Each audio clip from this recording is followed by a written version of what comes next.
All right, this is the Jeff and Matt show, I should say.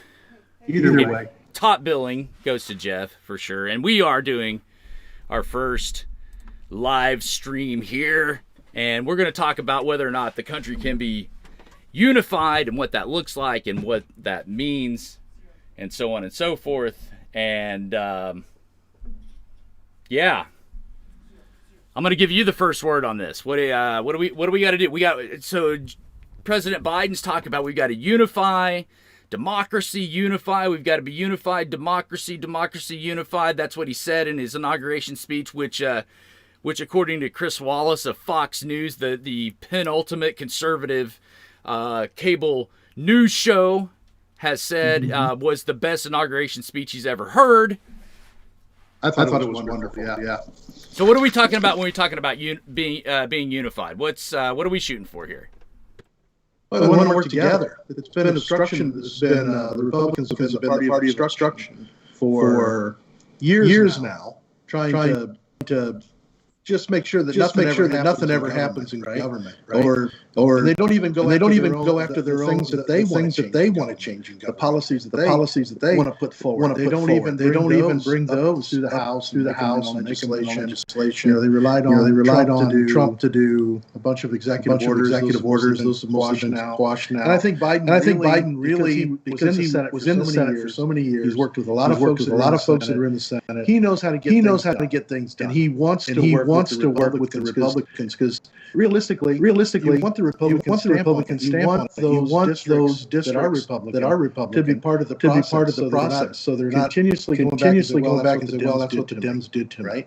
Right. It needs to be, like you said, it's not just, it's a democracy. We need to have that representation from the democracy. Be able to have their word in each one of these pieces of legislation as they go through. That's unified. That's the way I look at it anyway. But on the other hand, Mr. Biden also said we're going to get some things done with or without the Republicans. So we need to unify. It's really up to the Republicans to do something about it. Well, okay. So what do you think the Republicans need to do about it? In order to promote unity, because here's part of my concern is that we've got a situation where the Dems are asking for unity. We need unity. I don't disagree with that. But what do the pubs have to do to unify to bring this unity about? I guess is what I'm wondering. Well, I think the big test is going to be this new bailout bill. New bailout bill, 1.9 trillion. And the Democrats can push this through. There's a couple of different ways they can do it. They might need a little bit of help, but not much. I mean, if they have to get rid of the filibuster, they can push the whole thing through without the Republicans. They could do it GOP style, right? But that's a big but. What the Republicans should do is whenever this bill is being put together over in the House right now, they should be in their committees and providing to the Dems while they're putting this bill together. They should be negotiating these points, not just saying that's too big. Come up with something else. I'm not seeing a lot of negotiation right now. I don't know if they're absent. They're across the street trying to drum up more money. Whatever it is, you tell me. What are the Republicans doing to try to make this happen? Well, I think well, of course, I think what the Dems are going to do is pass this relief bill through reconciliation. I think they could do that very easily. It has to do with the budget. They're going to be able to pass this without worrying about the filibuster. What the Republicans worried about with the previous relief bill was, the monies that were going toward bailing out the states who in their estimation had been irresponsible with, say union contracts or guaranteed pensions, especially along the lines of state workers and that sort of thing. So you've got states that before COVID came along they were in debt, and they're running a budget deficit, and they're struggling financially. That would include New York for sure, but especially California. They're struggling with their budgets, and it's to the pubs, to their estimation, the way they're looking at this is, hey, you're trying to slip this bailout of these states into this relief bill, and that's not wise. That's not going to the people. That's not directly helping the people. We want to come up with a bill that's going to help the people, not a bill that's going to bail out the states. So that's going to be their bone of contention there with that. And so how do you reconcile that? I don't know. Give me an offer. Well, let's go back to the previous bill.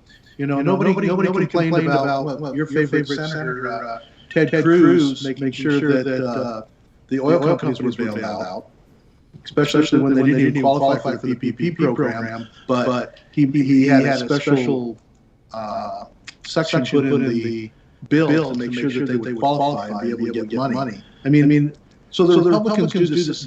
What I'm getting at is the Republicans look after their own interests also. They've gone. They put their own pork in there, just like the Democrats put pork in there, and I don't like it. I know you don't like it. They should be more. They should be more transparent with it. When we're talking about, rebuilding museums and all that kind of thing. What does that have to do with COVID? Nothing. Everybody just slipped that in there. It was a bargaining tool, whatever it was, right? And it got through. And it's going to be the same thing whenever you're going. The help to the states or cities or wherever that help is going to go is just another bargaining tool in the middle of the COVID thing. How much COVID money has already been spent? How much did the Republicans already approve? How many trillions? Yeah, we have around 5.5, 6, something like that for COVID. And then they had the couple trillion they gave up to all the businesses for tax breaks. So they spent about 8 trillion in 4 years.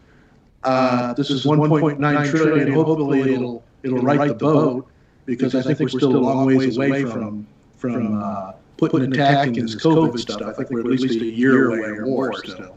That's what the administration seems to be indicating. That Biden kind of first came out and said, well, we're looking at maybe spring where we're going to start getting everybody immunized, and then maybe it's going to be summer, and then and now you've got Fauci kind of coming in and saying it might be a year. So realistically, that's in my estimation, that's how you should proceed. Is worst case scenario. What's the worst case scenario? Well, it's probably, like you say, it's probably going to be about a year. And so I'm not sure you're going to see a lot of pushback. I don't foresee. You might see some energy just for political purposes put into resisting the relief package the Dems are putting forth. But at the end of the day, this is going to be passed with budget reconciliation, and if it's and if it goes straight down party lines, which there's a chance it might not. I mean, Mitch McConnell, Susan Murkowski, any of those senators could go either way on this. They could go ahead and vote with the Dems, and you might not have, Vice President Harris have to come in and break the tie. I'm just not sure that there's going to be a lot of energy put into it and just say, okay, fine, let's do this, let's have it over with, and let's not waste our energy on it. But at the same time, if you were really genuinely, so let's do a thought experiment here. If you're really needing to get both sides to compromise on this, in my estimation. So you would come to me. So I'm Senator Garnett. You're Senator Herring, yeah. And you come to me and say, okay, look, I need some relief for these states budgets, and I'm senator from Texas, and I said, well, I need some relief for my oil companies. And you say, and we say, okay, I don't like the relief you're providing to these oil companies. And I say, well, I don't like the relief you're providing to these states. So we could do. I will remove the provisions for relief for my oil companies, so long as you remove the provisions for relief from the states. Start there. You know what? When it comes down to it, when you get to the federal government, It's not always going to, think about who puts the money into the federal government pool through the taxes and which states put the most money in, which states take the most money out. Okay, it's not an even deck. It's not even by any means across the United States. And when it comes to bailout, I don't think it has to be even across either. But what you don't want to have is like Senator Cruz that has his not just his constituents, but donors that are driving his legislation. That's what you don't want to have. So do the states drive? They're not donors driving legislation. They're other government bodies within our United States. They're not oil companies or private interests that are lobbying and donating, trying to drive legislation so they get money. I look at them different things. Yeah, they are two different things, and I would come back and say, well, one of the ways that the Constitution guarantees that the people have a voice is the ability to lobby their government for their own interests. Now, if I'm representing a constituency, and that constituency consists of large oil companies or even small oil companies or whatever the case may be, then it is my responsibility as a senator to represent them. Yep. And so therefore, I think we both have a legitimate claim to say, okay, yeah, does New York and California put more into the federal coffers than a state like Texas? Well, I don't know about Texas, but South Dakota is more put in by those folks. But I think what we need to be real about is to say that yes. We need to be transparent about this. We need to say, hey, we are going to bail these states out. And they were in trouble before COVID. They were irresponsible with their funds. And so therefore, maybe we should think about a way in which we can help these states that are in trouble and just be real about that. And maybe we can include it in this package. All right. But at the same time, for me to represent my constituents, I've got to say, look, these are real companies. These are really my constituents that employ, blue collar workers on the ground, and we need to help them as well. So we can come to, okay, well, let's, maybe we can back off our numbers, or we can say, well, let's not do. We can either say let's not do either, or let's do a little bit, or okay, if you're going to bail out California, then I want such and such. I want ConocoPhillips to have access to these benefits as well. Right. Well, you have to look at where when you have a situation like this where there's an emergency, and this might work in your own household too. There might be an emergency where you have to fund a specific project or bill or whatever more than you would, pay more attention to it than maybe you would other times during the year. So where the need is where we, they have hurricanes down in Louisiana and Mississippi and Alabama and Florida. They don't have hurricanes out in California or New York. So whenever the need arises, we send hurricane relief to those states, right? We don't say, wait a second, we want to get something for our state too. We just send relief to those states. So when we have a problem with California or a state that has a fiscal problem, whether it was before or after, whatever, but they got a fiscal problem that they need bailed out on, let's put the money where it will make everybody solvent. Let's not try to, it's not a, it's I get one, you get type situation, right? It's take care of the country as a whole. Where does the money need to go? Well, and again, I would come back and say, well, some of the money needs to go to my oil companies down in Texas. Okay. We need that, because if not, then we're gonna see several, tens of thousands, hundreds of thousands, million workers laid off if we don't have this payroll protection or whatever the case may be. Right. And that's what the Koch brothers did. They got a hold of it and they said, hey, we're going to have all these workers. We don't qualify for the payroll protection because we've got more than 500 employees. But we still want something out of you. So see what you can do. And by the way, we're going to give you $1 million for your campaign for this next time. So see what you can do. And lo and behold, Ted gets something put in the legislation that identifies that specific company, that doesn't qualify under PPP, but qualifies during the act legislation, so they get money directly. And it's a grant too, just like everybody else's. Imagine that. So I'm a little burned up about that the individual companies can, and this goes back to Citizens United, all kinds of things that these companies aren't people, right? People work for companies. Companies aren't people.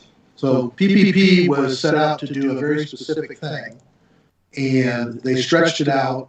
So I'm not happy about how Ted did that. But you asked the question about bailing out. I think we need to put the money where the need is. And if we have other disasters somewhere in our country, so again, I'm Ted, right? So now you're leveling an accusation at me that I'm being unethical in my negotiations here. In other words, all I'm really trying to do is get myself reelected. I really don't care about what happens to the people. I think you're gonna have to state that case, and I don't. That's where I struggle with this whole message of unity when the Dems are coming across with these kinds of accusations. All right, so this is probably a great time to talk about the little kerfuffle AOC. I'm sorry, the vaunted Alexandria Ocasio-Cortez D Twitch got involved with. I got that from Ben Shapiro, by the way. Got involved with Ted Cruz. I think this would be a relevant situation. So let's take a look at these tweets here. So take a look.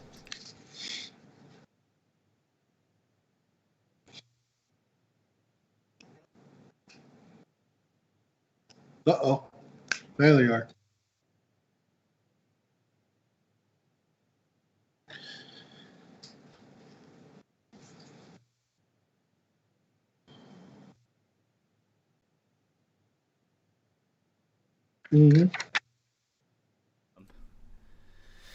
People got to be able to hear me as well. Okay, audio.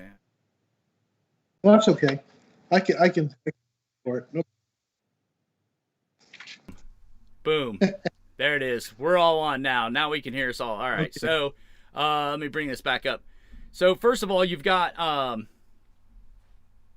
let's see. Let me back that. Yeah, there we go. Yeah, this is AOC talking about this whole Robinhood and Reddit and GameStop investor thing being a little shady. She says this is unacceptable. We need to know more about Robinhood's decision to block retail investors from purchasing stock, while hedge funds are freely able to trade stock as they see fit. As a member of the Financial Services Committee, I support a hearing if necessary. And then Senator Cruz comes along. You can kind of see this here. I pulled these down off the web, but he says, I fully agree. And then she responds, I'm happy to work with Republicans on this issue where there's common ground. But you almost had me murdered 3 weeks ago. So you can sit this one out. Happy to work with almost any other GOP that aren't trying to get me killed. In the meantime, if you want to help, you can resign.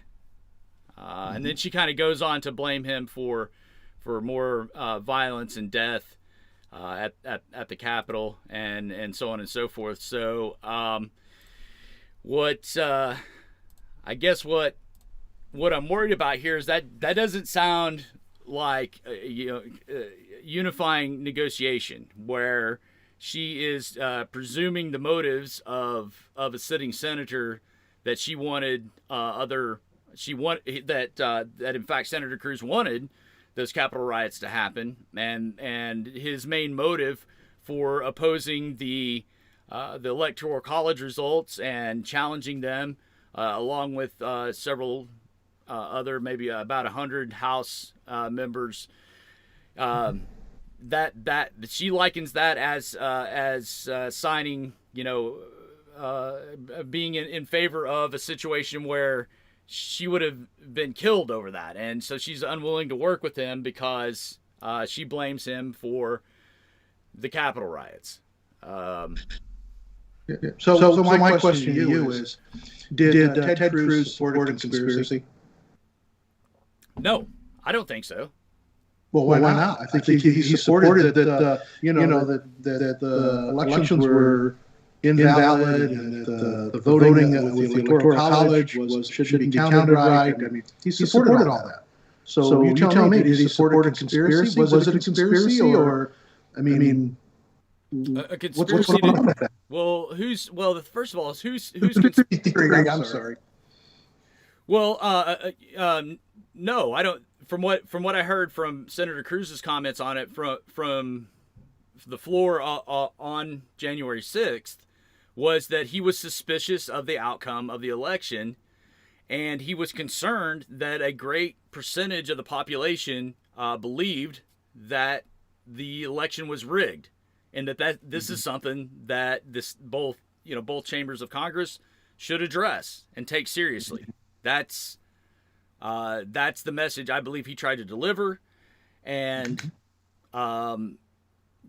again, you're going to have to show me somewhere where Senator Cruz. Why does a big part of the population support the idea that it was rigged? Why does a big part of the population? Yeah. Well, I personally don't think the election was rigged, and I certainly hope it was not. I don't either. Okay. Yeah. But I can see the argument. Again, basically boiling down to why is it that the Dems didn't dominate and aren't dominating the House. In fact, only have a slim majority there, and now only have a vice presidential tiebreaker as a majority in the Senate. That does not and then the lead candidate on the ticket was defeated soundly. How does that happen? Okay, now I can say, well, there were plenty of Republican voters who just simply went out and didn't vote for Trump and voted down ballot. There are plenty of Republican voters who went out and voted for Biden and then voted Republican down ballot. All right. That's a perfectly legitimate explanation for that. But at the same time, it's not implausible to understand somebody's argument to say that doesn't make sense. That we've got millions of voters that are so savvy that they went out and voted against the top of the ticket and voted down ballot. That is what you would call, that is the quintessential scenario of voter irregularity. We're seeing something not normal happen, and so there's cause to question that. And so again, by polling data, about 38% of the population, again, granted, overwhelming majority of them are Trump voters. I would not have been one of those, just for the record. But I can see their point. And while I disagreed with Senator Cruz going forward with this, I'm disappointed that he did that, because now he's implicated in all this, and now this whole call for unity and working together just has one more fly in the ointment, because now somebody like Ocasio-Cortez can come along and say, well, Senator Cruz, you caused the Capitol riots. You wanted me dead. In my estimation, that is an outrageous claim. It has no foundation in fact, and in fact is just being used as an excuse by her not to Senator Cruz reached out to her, said, I agree with this. I think we should look into this. This is, Why didn't Senator Cruz use his time in front of the Senate or in front of the electoral the whole Congress? Why didn't he use his time to stand up and say, this is a legitimate election. There is no conspiracy to get Trump out of here. Why didn't he really believe he wasn't playing some kind of weird game? Why didn't he stand up and do that? Well, so again, as best as I can tell from his comments and his actions concerning this, he was concerned that a large chunk of the electorate saw the election as illegitimate. That was a concern of his. all that electorate, had been confirmed already in all those states with recounts, triple counts, all those other things, and people were still perpetuating the conspiracy theory. And if you keep perpetuating that conspiracy theory, as far as I'm concerned, you're part of it. And I think he did that. I think that she was well within her rights to just telling I don't want to work. I don't want to work with you. I don't think you're not the kind of person I want to work. Sometimes there's people in your life that either you like or don't like, and you can finally just say you're not ever going to be my friend, and I'm never going to work with you. That doesn't mean the whole Senate falls apart. Relationship between her and Congress or anything like that. It just means she doesn't want to work with you on a committee like that. Besides that, why is he saying? Fully agree. He's not even part of that committee that she's working on. He's just going. Like she said later in the thing. What did she say about me? I was really surprised.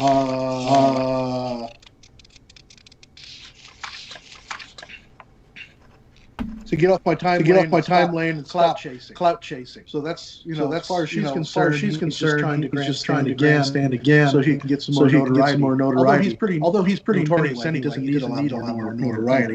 But just get off my timeline and clout chasing. Thanks, happy to work with other GOP on this. And you know what? He doesn't work with her anyway because she's in the Congress and he's in the Senate. So they work on separate committees. I don't even know why he got on there. And if he had to say about it. By the way, what's his wife do? Doesn't she work for Goldman Sachs? So he should have something.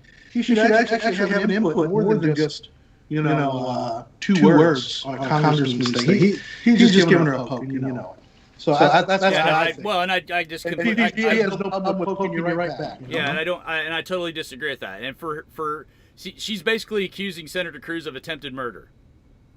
So if AOC had her way about it, not only is she not going to work with him, but he should be removed from the Senate immediately and arrested. That's what people who are complicit in attempted murder. That's what should happen to him. And you think that's what should happen to Senator Cruz? Maybe he needs to go to trial. Let's see if he's really guilty or not. And on what evidence would he be able to on what evidence would you be able to present to a grand jury that Senator? Well, let's back it up rather than murder. Let's call it murder. Let's call it insurrection. Was he part of the insurrection that occurred on the 6th? No, you don't have any evidence. Wasn't any part of it. No, nothing. Not at all. Nothing he did that helped fan the flames or anything. No. Okay. So let me reverse the question. Let me ask you: should Bernie Sanders be implicated in the baseball shootings?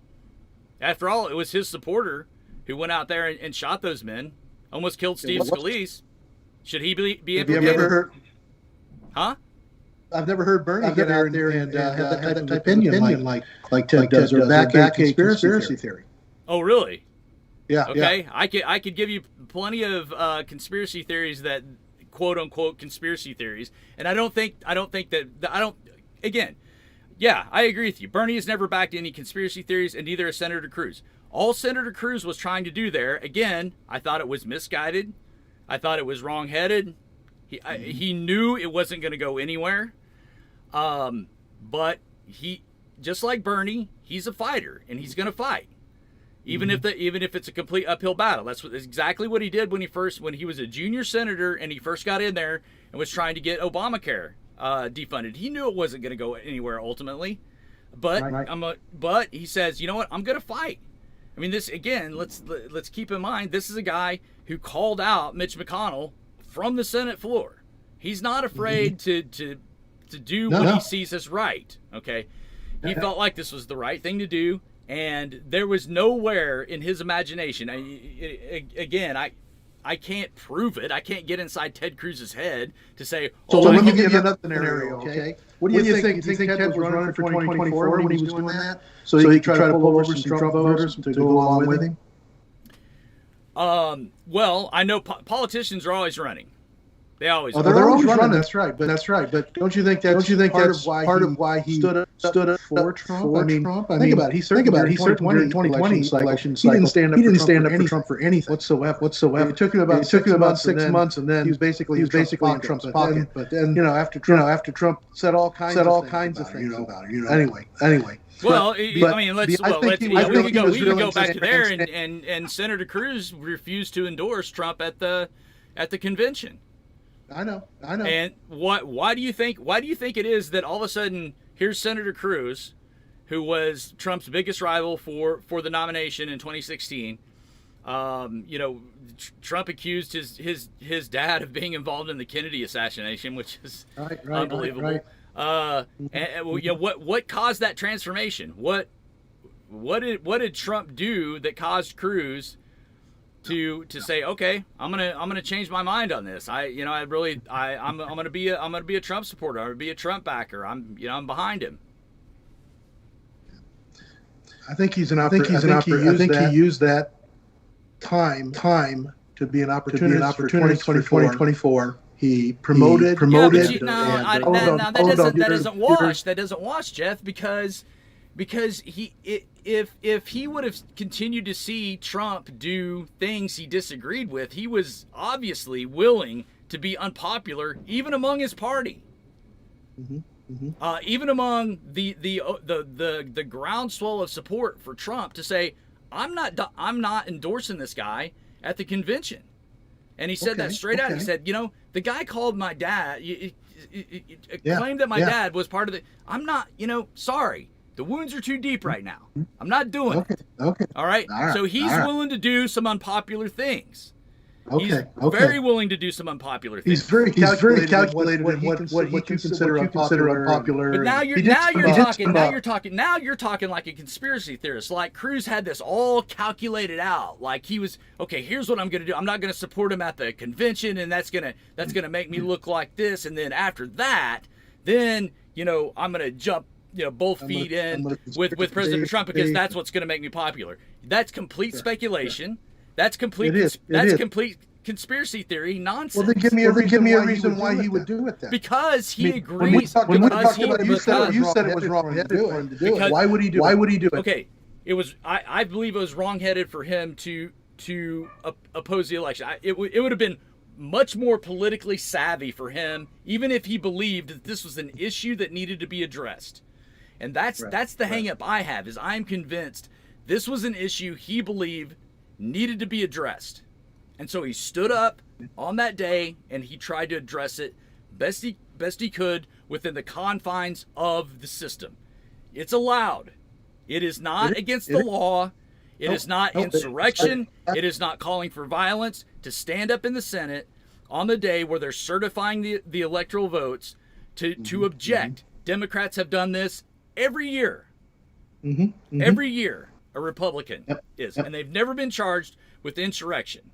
It just so happened that a bunch of nutcases, wackos, who are so blindly loyal to a personality, decided that the best thing to do in this situation to resolve this issue was to storm the Capitol. It was a horrible coincidence.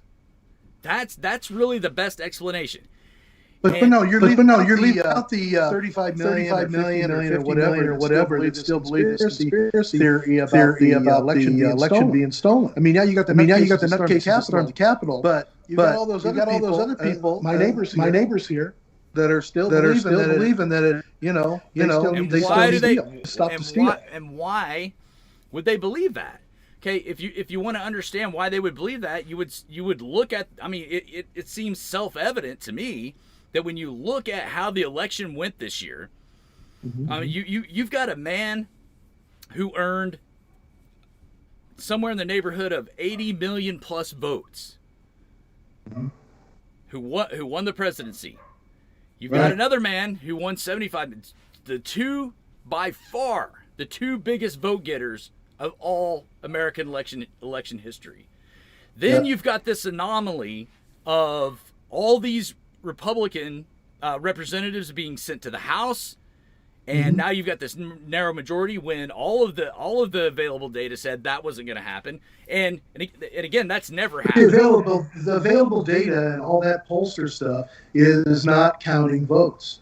And when the votes are counted, that's what gives us the election, right? No. So why can't people believe the election votes? Why are we putting out all this stuff about, well, we don't believe it happened because it shouldn't have happened, and we're the pollsters, and this is what really should have happened. Why did that keep perpetuating for even a couple of months after the election? It's still perpetuating now. If you go watch the news shows. Well, because I'm convinced that the electorate, generally speaking, is intelligent enough to say, hey, something doesn't pass the smell test here. Doesn't have anything to do with what Trump said or what Cruz said or anything else. Doesn't have anything to do with that. It has to do with the fact that they see something that's irregular here, and you have to admit that this was an irregular election. The vote turnout was insane on both sides. And then you had this incredible phenomenon where this hasn't happened in recent history, where you have a Democrat president elected and you don't end up with a Democrat House and a Democrat Senate. That just does not happen. It didn't happen in 2016. That's what freaked everybody out. Because Trump was at the top of the ticket and he wrote it, and the coattails were big and wide, and he had a Senate majority and he had a House majority. Now that had been going on for a long time, but that just has never happened in electoral history. And so you look at that with the fishy eye and you say, well, that is bizarre. And I'm going to say that the people that you're saying that are looking at all that with a fishy eye, they're not looking at it with a fishy eye.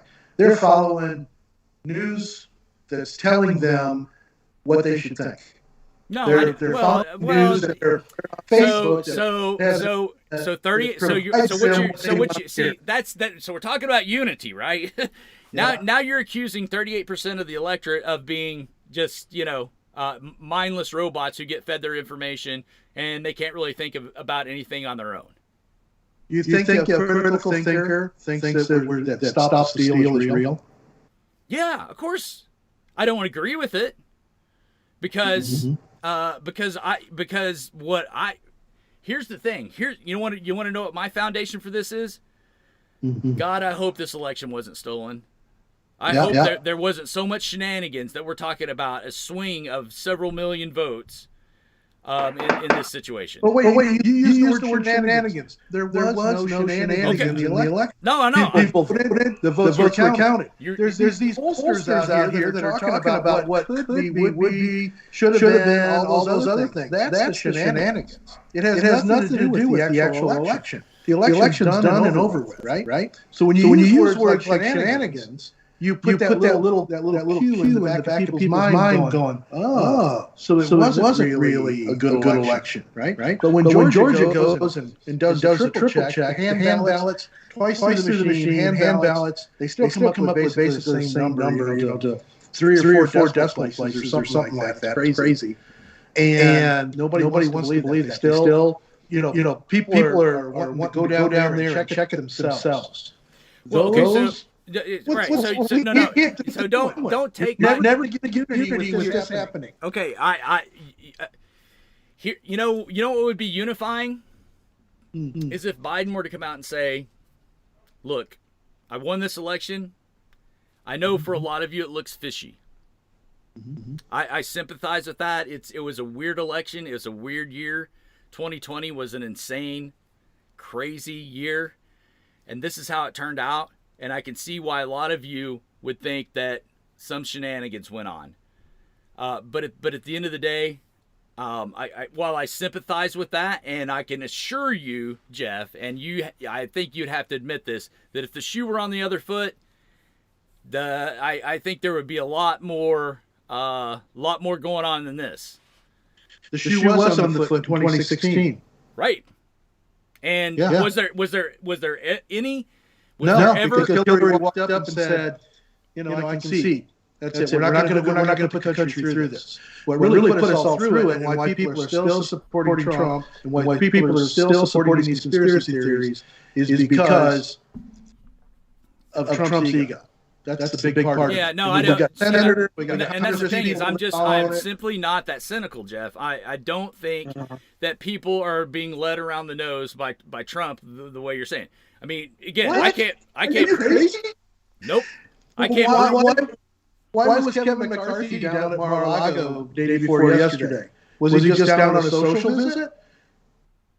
He's still led around by Trump. Are you kidding me? He's the minority leader in Congress, and he's going down to Mar-a-Lago to get, kiss the ring and get some kind of direction from a failed president.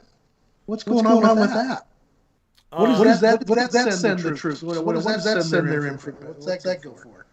Well, you've got to remember that President Trump, or former President Trump, won 75 million votes. Sure he did. And Biden got it. If you were a politician interested in retaining or winning the House or winning the Senate, whatever the case may be, with McCarthy it's the House, why would you not go consult with somebody who won that many votes? Well, I think you want to consult with anybody that has that successful of an election. Sure. What's he doing? Is he looking for Trump to come out of his shell, get off the golf course for a day or two, and start campaigning for him or others in the party? Are we going to have a Trump party? Are we going to have a Republican party? What's it going to be? That's hard to say, but I don't think that if the situation were reversed and we had this situation, because we did not have this situation in 2016. No. It was over with quick. Yeah, I mean, Clinton had no place to go. But even though she had as much place to go as what Trump had against Biden. No, if you go back, that's not true. That's not true. You didn't have the same kind of election irregularities that we did this time.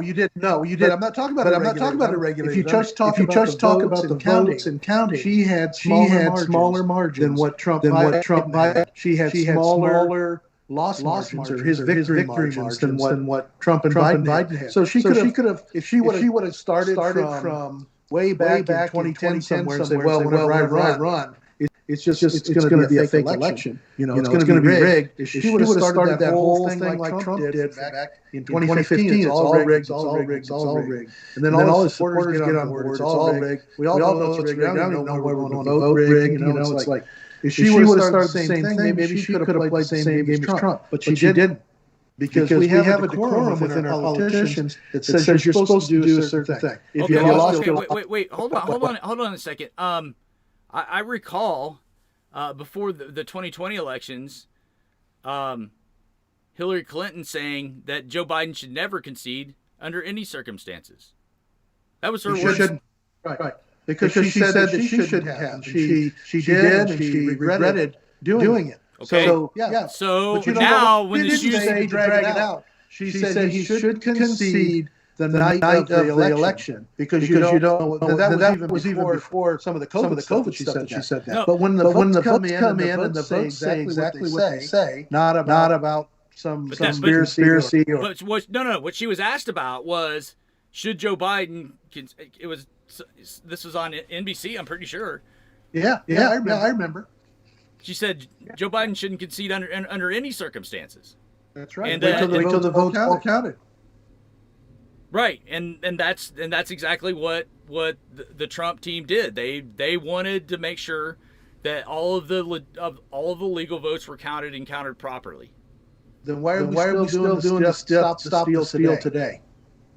Well, because you have people who are looking at this going, this doesn't make any sense. You keep going around in circles. I don't care if it makes sense or not. The votes are all counted. The electoral college votes were cast. Biden's president. Let's all get over it. Let's get some unity. You want to do some unity? Those people that you're talking about need to start unifying. They need to realize. What do you mean by that? What do you mean by unifying? So in other words, So in other They words, need to get- if I'm one of those people who have been deemed a deplorable and a horrible person, and at the end of the day probably a part of the conspiracy that brought about the Capitol riots, because after all, if we can lay all this on the shoulders of Trump and Cruz and Hawley and whoever else, well, aren't their voters? Shouldn't their voters be implicated as well? No. Yeah. No. Why not? You know what? If you lose an election, you should say, hey, I lost, you won, and there should have been a peaceful transfer of power. There was. There was a complete transfer. Yeah, well, the other was. Really? Yeah. Everything was exactly how it's been done years before. Well, it wasn't because of Stop the Steal. Still playing games. No, I don't think so. I think that you want to talk about opportunism. I think that was a real good opportunity for for the Dems to show, these Republican people, these Trump supporters, these Republicans are dangerous. And in fact, we can't even have a proper inauguration because they're so dangerous. So you think the inauguration was like it was because of the Democrats? Yeah, I mean, they're the ones making the decisions. No, wait a second. The inauguration was like it was because we had an insurrection 2 weeks before that. We had some nuts. We had some nuts storm the Capitol building, Jeff. It wasn't an insurrection. That didn't even come close. If you want an insurrection, you've got to get a part of the military on your side for that. If you want a coup, you've got to be able to convince a branch of the military or somebody to, okay, now we're going to fight, right? That's how insurrections happen historically. You don't have a 500 or 1,000 or 1,500 people get together and decide. 3,000. Yeah, we're not. How many thousand? Like 3,000 or something that they've got on their cell phones. Well, so you tell me, whenever if Nancy Pelosi would have stayed in the chamber and faced those people, what would have happened to Nancy Pelosi? Well, I'm not sure. That's irrelevant to the discussion we're having. What I'm talking about is you've got. Okay, let's just say 2,000 nuts who decide that the way they're going to stop the steal is to do what they did. That's not an insurrection. That would an insurrection. Right. An insurrection is where the person who is in power wants to stay in power, and he marshals the forces of the military to resist being booted out of power. That's how insurrection. That's what insurrection is. This. I'm gonna have to look up the definition. I don't think it requires. Anyway, I'm gonna look it up. A significant military force. So you would have to be talking about armed insurrectionists going in and saying, we're taking over. And were some of them armed? No, not that I know of. Oh yeah, they were. Why would somebody carry plastic handcuffs in there? What was that about? Why did they take it and hang up outside the building? Because Trump told them to do that. Is that what it is? So you have to have Trump told them to do that. I don't know why you're. The Cruz told them to do that. Let's say they did it on their own accord. Okay, the 3,000 people. Do you think there was leaders within that group? Well, there were leaders within that group, but there was no official political leader that was on their side. No. In fact, they looked like when they got in there, they were like, okay, now what do we do? Yeah. So they went and sat in chairs. So if you want to, exactly. So if you want to talk about unity, what the Dems should be doing, I mean, and you can't find a Republican who is a Republican leader who has said anything nearing, including Trump, that they supported what happened on January 6th. Not one. You can, however, find a lot of Democratic leaders. In fact, your vice president, which the clip I showed you last week of her saying that these riots around the country should continue and they shouldn't stop, and they shouldn't stop before the election. They shouldn't stop after the election, et cetera, et cetera. Administration. You have media pundits like Chris Cuomo saying, where does it say that protests have to be peaceful? Check the Constitution. The peaceful assembly shall be protected. You've got people like Maxine Waters telling her supporters to get up in the faces of Republicans and Trump's cabinet and that sort of thing. So, don't talk to me about people inciting insurrection. Now, you've got a crazed gunman who came you came to the congressional baseball practice who almost killed Steve Scalise, who was an avowed Bernie supporter. All right. So what's going on here is a double standard. No, it's not. You got a crazy gunman, a Trump supporter, shooting how many people out of a Las Vegas window at a concert. How do you know he was a Trump supporter? There's no evidence of that. And it wasn't that. There's no evidence that was even politically motivated. They don't know what motivation was. And then at the very least, you've got to find me a Republican who supported the Capitol riots. Yes, that's what we wanted to see happen. We were really hoping for that. The Las Vegas shooter. Shoot me a Republican supporting? Yeah, he was an aggrieved individual, and that's the way he. You don't have that, but yet you've got Kamala Harris saying what she said. She's the best vice president of the United States, by the way, about the riots going on around the country.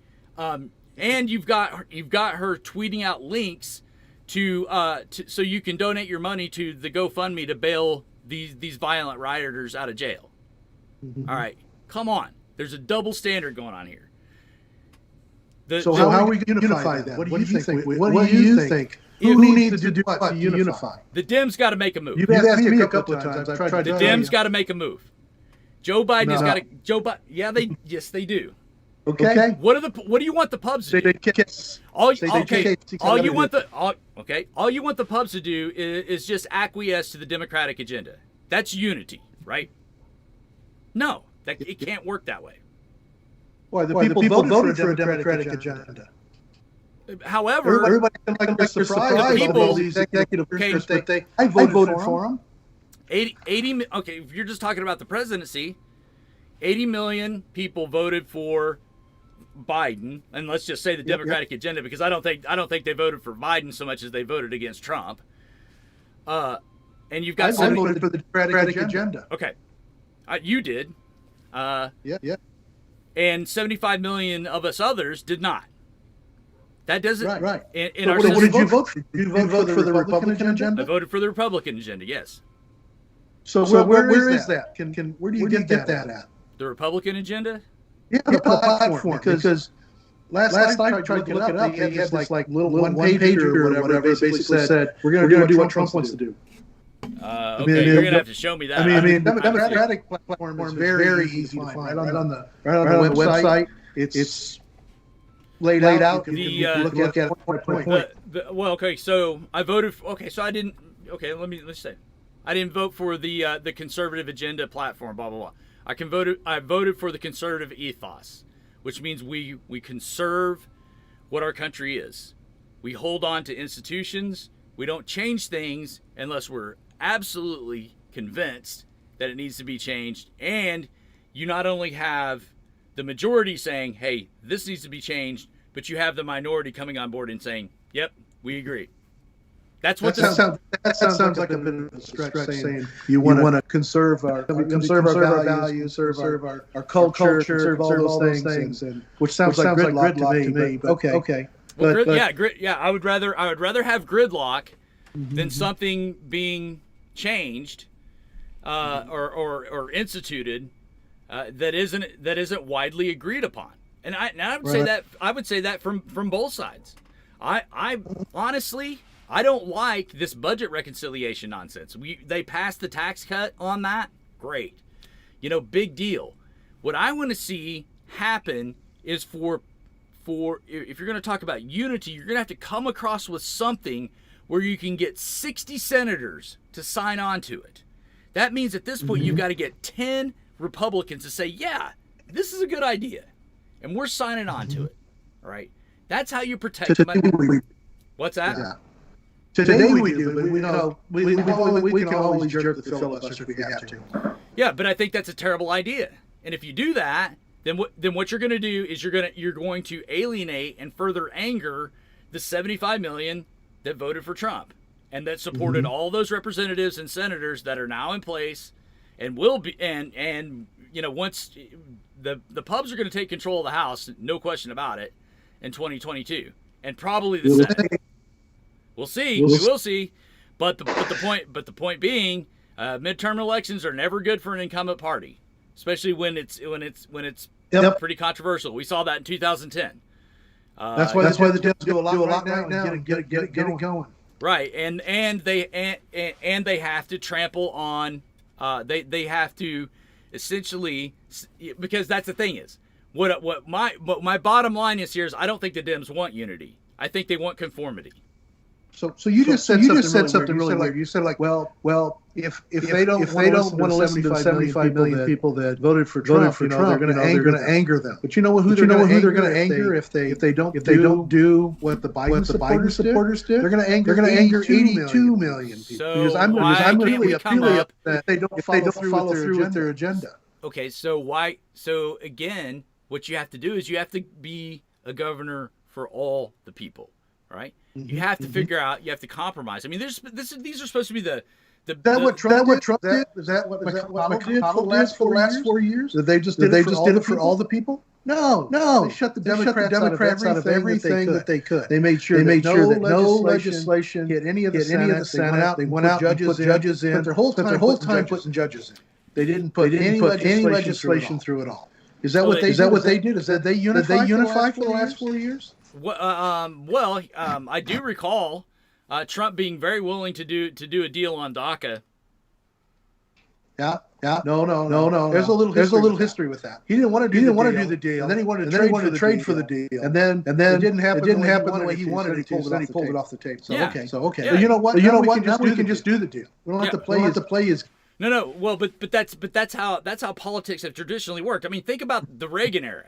Reagan did everything he did with a Democrat-controlled House and a Democrat-controlled Senate. Right. He worked with them. How did he do it? He said, well, I'll give you this, you give me that. Trump tried that one time with the DACA thing. I'll give you this, you give me my wall. And what the Democrats do? Nope. We're not giving you no wall. Exactly. Well, it's ridiculous, the whole wall thing. Okay, well, no, I don't. No, I don't know that because I'm pretty intimately familiar with Border Patrol's opinion on the wall. Okay. You won't find a Border Patrol official who.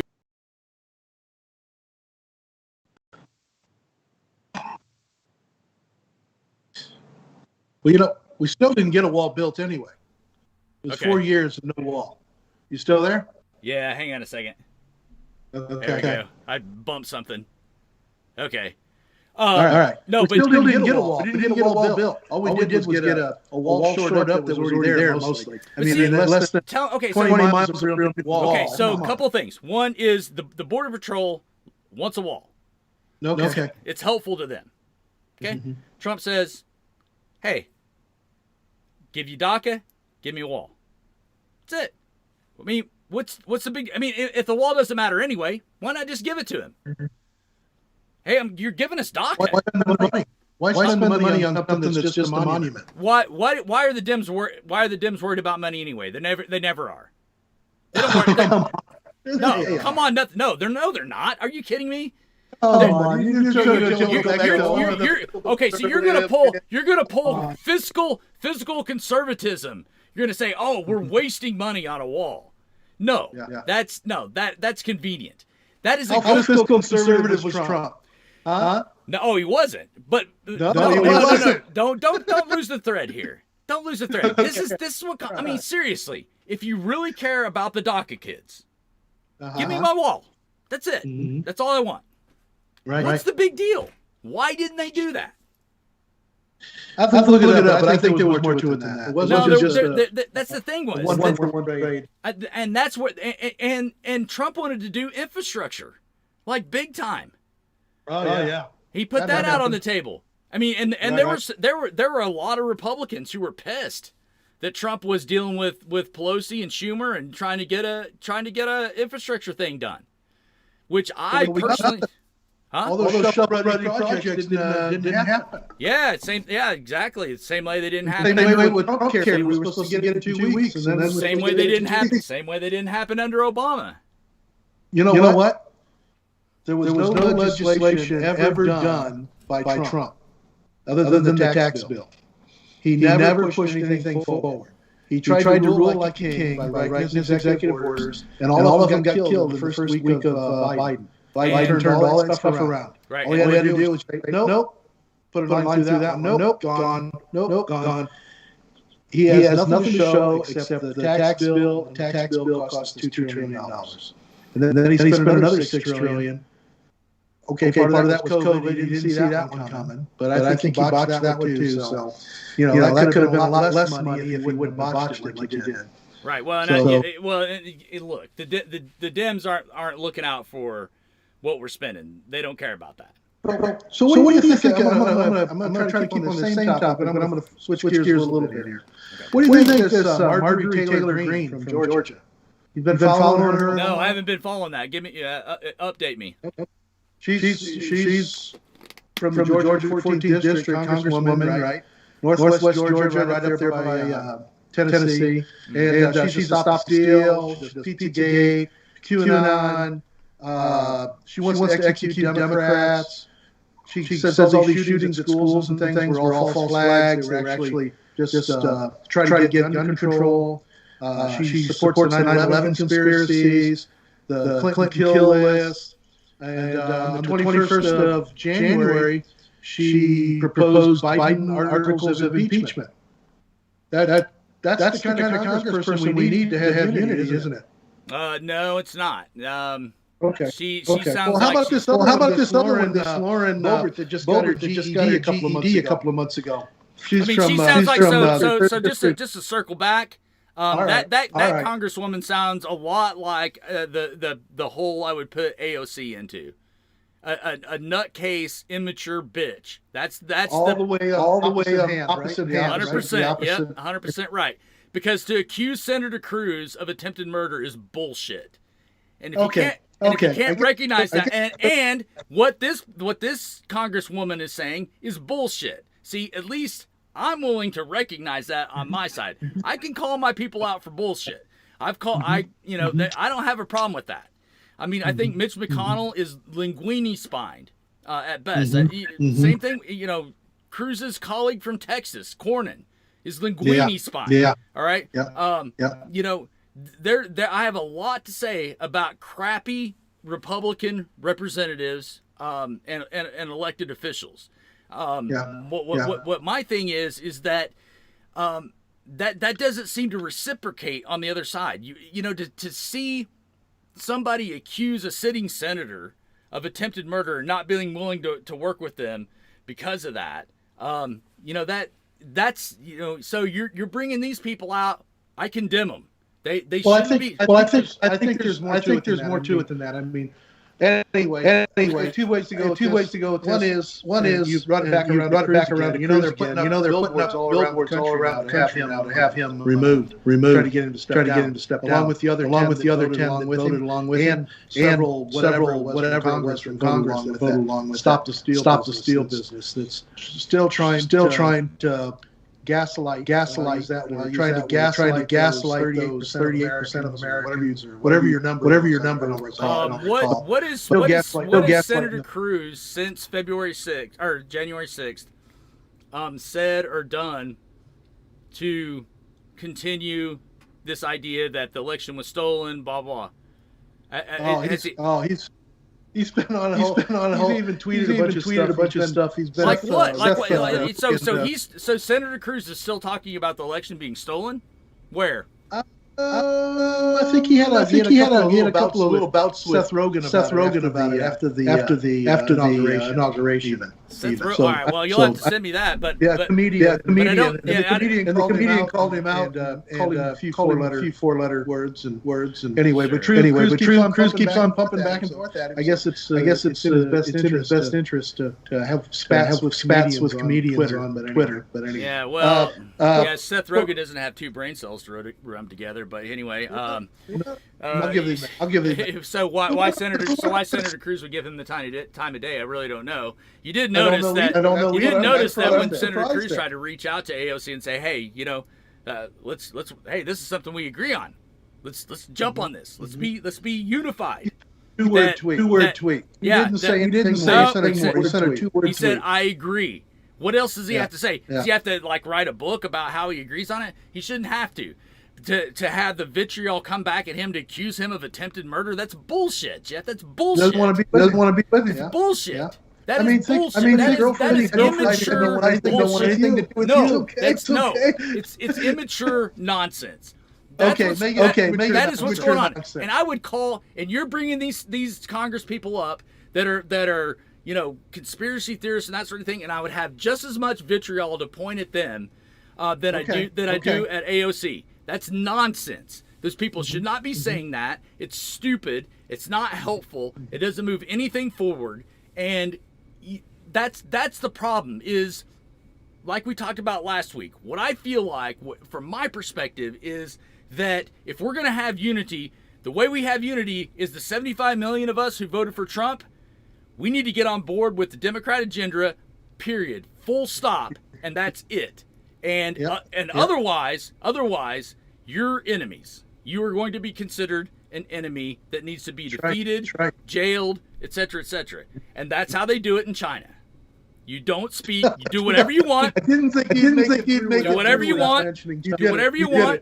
Just don't speak against the party. Let's go back. I like what you said. Is that the 75 million of you need to get on board with the Democratic agenda. Full stop. Stop the hating and all that kind of stuff. Although I don't see as many Trump flags running down my road. I used to see them. Oh my gosh! Every pickup that went by my house. I live on a pretty busy street. Had an American flag and a Trump flag. Sometimes it was an American Trump flag. Yeah.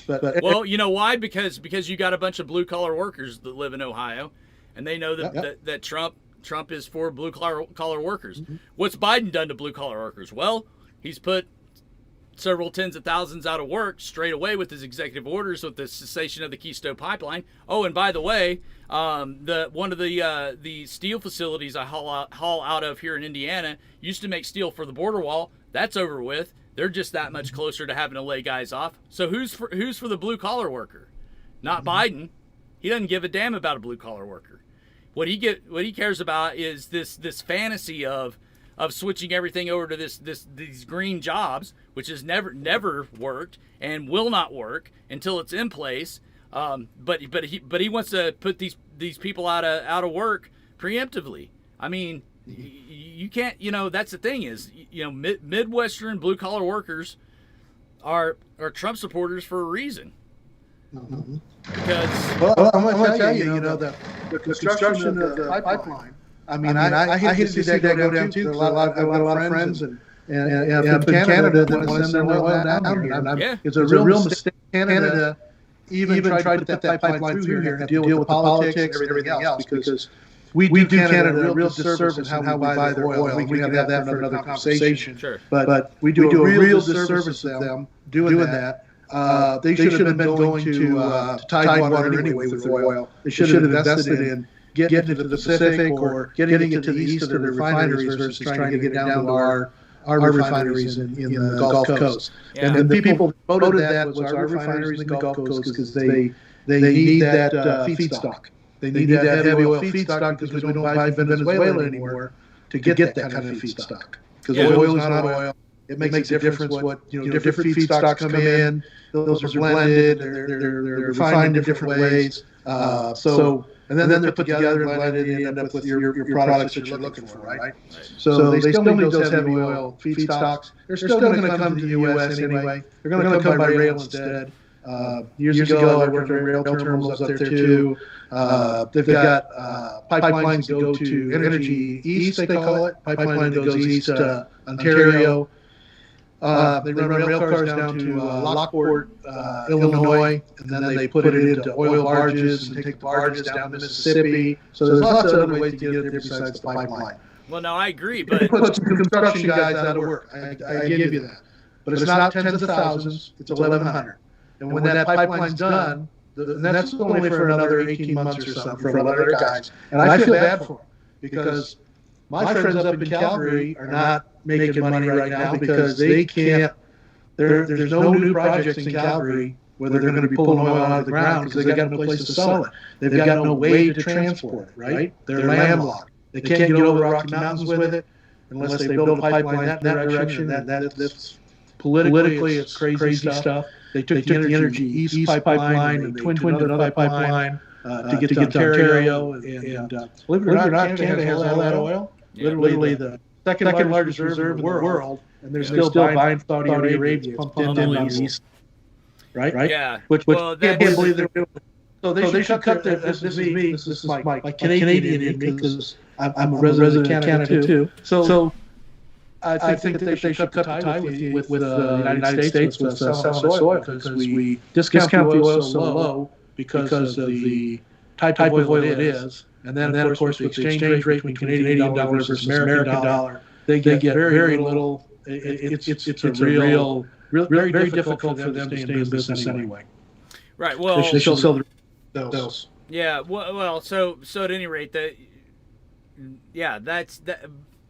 I just feel like they put 1,100 jobs out of business. I get you. I feel for those guys. Right. I've been on construction projects. Construction project got canceled or got mothballed. Back in the day, and all of us went home. All of us went home. You know what we all did? We all went out and got because construction has a schedule, has a start, has an end. It's not a permanent. There was only going to be 50 or 60 guys permanent across the whole length of that pipe, from Gulf Shore all the way to Manitoba. That was going to be on that pipe. So you're talking about 60 full-time jobs. That's it. Well, a little more than that because you'll have maintenance. So we can look at the numbers, but the reason the Biden administration did it was to signal their virtue that they're going to be a green administration. Sure. Kerry gave this huge speech about it was great. It was great. Loved it. That was so stupid. Yeah, so all these guys are going to go start making solar panels now. Yeah, that's what they're going to do. They're going to be installing them. Somebody is. Maybe not them. Maybe it's kids. I don't know. Well, and we saw how that worked out with Solyndra and the Obama administration. It didn't. Yeah. It wasn't the right time. No, and I don't think now's the right time. Oh, I think it is. It is. No, it isn't because here's the thing. And that's the thing is. Kerry was all like, "Oh well, the market is demanding this." That's a laugh. No, it's not. The government is manipulating this. They shut down the Keystone Pipeline. Okay, so what if you're an investor and you're sitting there going, "Well, the Obama administration with the Biden administration with the stroke of a pen shut down this portion of the energy sector. Am I going to invest in that now? No. What am I going to invest in? Well, probably looks like a good deal to invest in green stuff because that's what the government's supporting. That's right. That's not market. What they should. But that's not market forces at work. Nobody's investing in beepers right now. What's Nokia doing? They making beepers. Because the point being is if I could take a little solar panel like this, stick it on top of my house and run all the heat and electricity and air conditioning and everything else in my house, that's the route I'd be going. But that's not how it works. Won't do that. Right. Physics won't do that. When you have, what you can do here in Cincinnati is there's a couple of solar companies here in Cincinnati that will come out and put solar on your house, get you all connected, still grid connected in case of emergency or whatever, and no money out of pocket. They pay you to put it in there, and it's still less than what your electric bill is. So that tells you how cheap solar is gone. The price has been going in half and half and half. It's the cheapest it's ever been right now, and it's almost crazy not to put it on a house that you own. And that's working out great for California. That's why they have brownouts and stuff. Well, the good thing they have a lot of solar houses out there. They'd have even more brownouts. And all their switch gears. Why would they have brownouts? Why would they have brownouts when we have fossil fuels in abundance to provide electricity to any place else? There's no reason for it. And yeah, give me some solar panels. Stick them on my house where I never have to worry about coal-fired power being delivered to my house. But if there's a situation where that does have to happen, then there they are, and that's what's happening. You and I look at it completely different. I want to cut that. I don't even want the utility connected to my house, right? I drive the electric car. Remember? I'm adopted. I go where I spend my money. I vote. I'm not. See, that's the thing is that's where again that's a fundamental disagreement you and I have is that I don't adopt until it's proven to be something that works and is scalable. And solar has not proven that. Neither is wind. Okay. That's just a simple fact of the matter. And you draw the time all the time. I know you're seeing these wind turbines out there. You're telling me it's not scalable. No, it's not scalable. They have to stop because they make too much power. No, that's not the problem. It's when you don't have those resources like the wind or solar, that you have to rely on the coal-fired plants, and that's 99% of what America depends on for energy, for electricity. Not much longer. Well, yeah, when it gets there, great. But in the meantime, don't sign executive orders that are going to lay a bunch of guys off saying that it'll get there eventually. And those guys, those construction workers can, then they can go over and find new jobs in solar power or wind power and that sort of thing. Okay. If you're going to the pipeline before Biden. What's that? Who canceled that pipeline before Biden? Well, it was Obama, I think. It was Obama. That's right. And it was canceled when Trump took office, and they didn't have any investment into it like they do now. And Trump uncanceled it, and guess what? It just got canceled again. Yeah, well, and that's how it worked. Well, and that's the really bad part about it though is so Synovus, the company that was building the pipeline, they come up with a deal with the Canadian government. The Canadian government actually bought the interest in the pipeline. So Synovus got out of there. They had a partner too. Trying to think of I can't remember who the partner is, but it was two companies, Synovus and their partner, and they got paid out millions of dollars for their part of the pipeline. They were still going to manage everything else, but that way they could take loss in case it got canceled. So Justin Trudeau had already rode to that rescue already. Kind of like anyway. But so the investors up there, they can't get their oil to Tidewater. They can't get their oil someplace else, the U.S. But they're still clean. The government bailed them out already. Long ago. So right. So this whole notion of executive orders, we've got Biden signing more executive orders than any other president in American history, and of course, whoa. More. He's done them faster. Not more than anybody else in American history. Because he's three times as many, even close to Trump. We'll see. We'll see where the pace takes it, but he's on pace. He's on pace to do more than anybody, of course. But I think you know what? I got to hand it to Joe because he walked in prepared. He walked in and he had executive orders prepared the very first day. He already knew what he was going to do. He didn't just do them all in one day. He wanted to make sure that he could stage them out over a week, and that way he could talk about each one and tell the American people why he's doing each one. And he did that. He did news conferences. Oh my gosh! Isn't it a fresh breath that we actually have a news conference every day from the White House? I mean, a real news conference, like answering questions, telling what's going on with the executive orders. Sometimes you got Biden there. Sometimes you got other experts about the pandemic, versus somebody that just doesn't have a news conference at all or doesn't speak to the people. It makes a big difference, I think. It shows a little bit of calm and kind of gives people an idea, hey, something really is going on. These people really said what they're doing what they say. Oh, let me use one of the old phrases. Promises made, promises kept. Yeah. And so what if that'd be great if Biden had signed some executive orders that were actually unifying, but which of his executive orders should be unifying? They're all unifying because they all follow the Democratic platform. Every single one of them. He didn't deviate on anything. Okay. All right. And so right. So that's based on the theory that the 75 million who disagree with the Democrat platform and are conservatives should acquiesce to the Democrat platform because 5 million more American citizens voted for this person than that. That's how it should work? Yeah. 82 million voted for that Democratic platform. So he needs to follow what the promises he made. I mean, right. Without regard to the remainder of us, how is that unifying?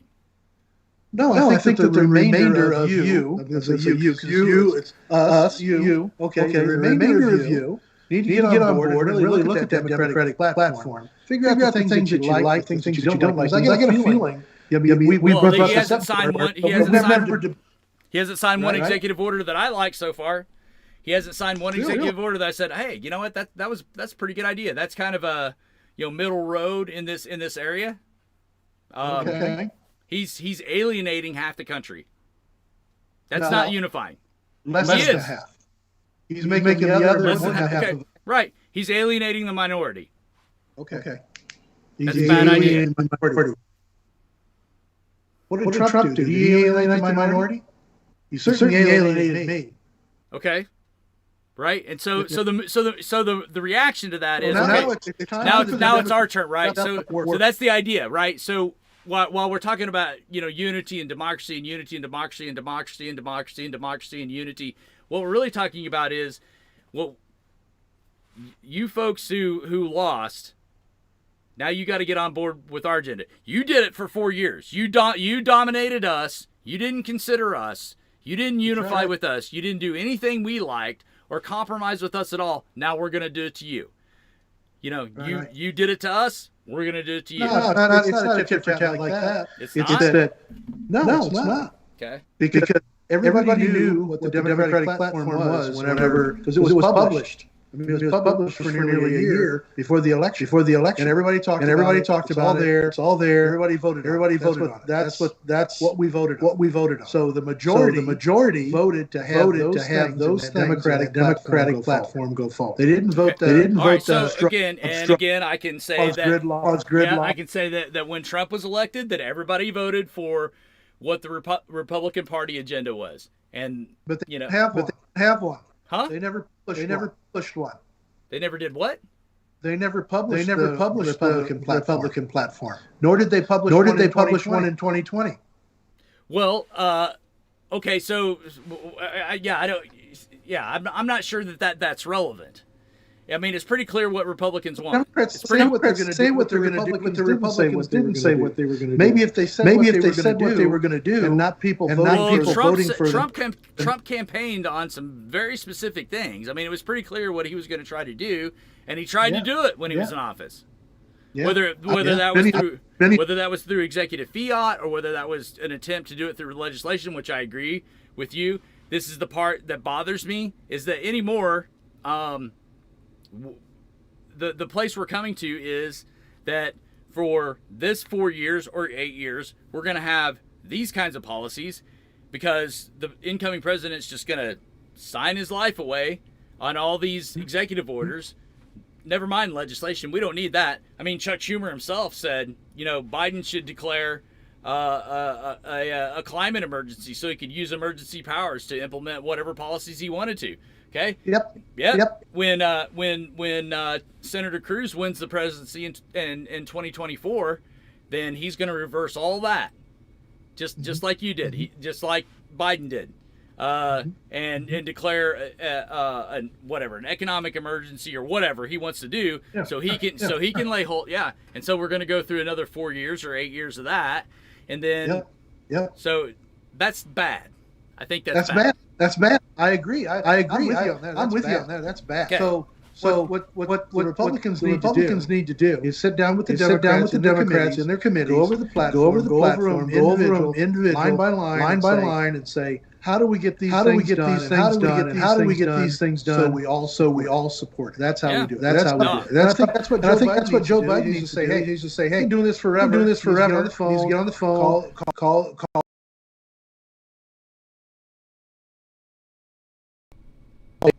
Hey, what's your problem with this? Why don't you want to vote? This is what we ran on. This is what we want to do. What don't you like about it? What can we do to get you on board? That's what needs to happen. And then the guy go, and then the Republicans can't just go, no, turn their back and walk away.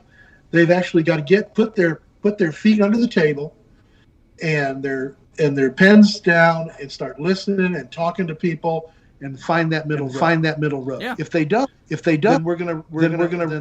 Democrats need to run the table, the filibuster, do whatever they can before 2022, so they can get reelected, and then do it for 2024 also. Otherwise, we'll be back to the same thing, just like you just said. That's why I personally. So let's. So here's one thing. Let's say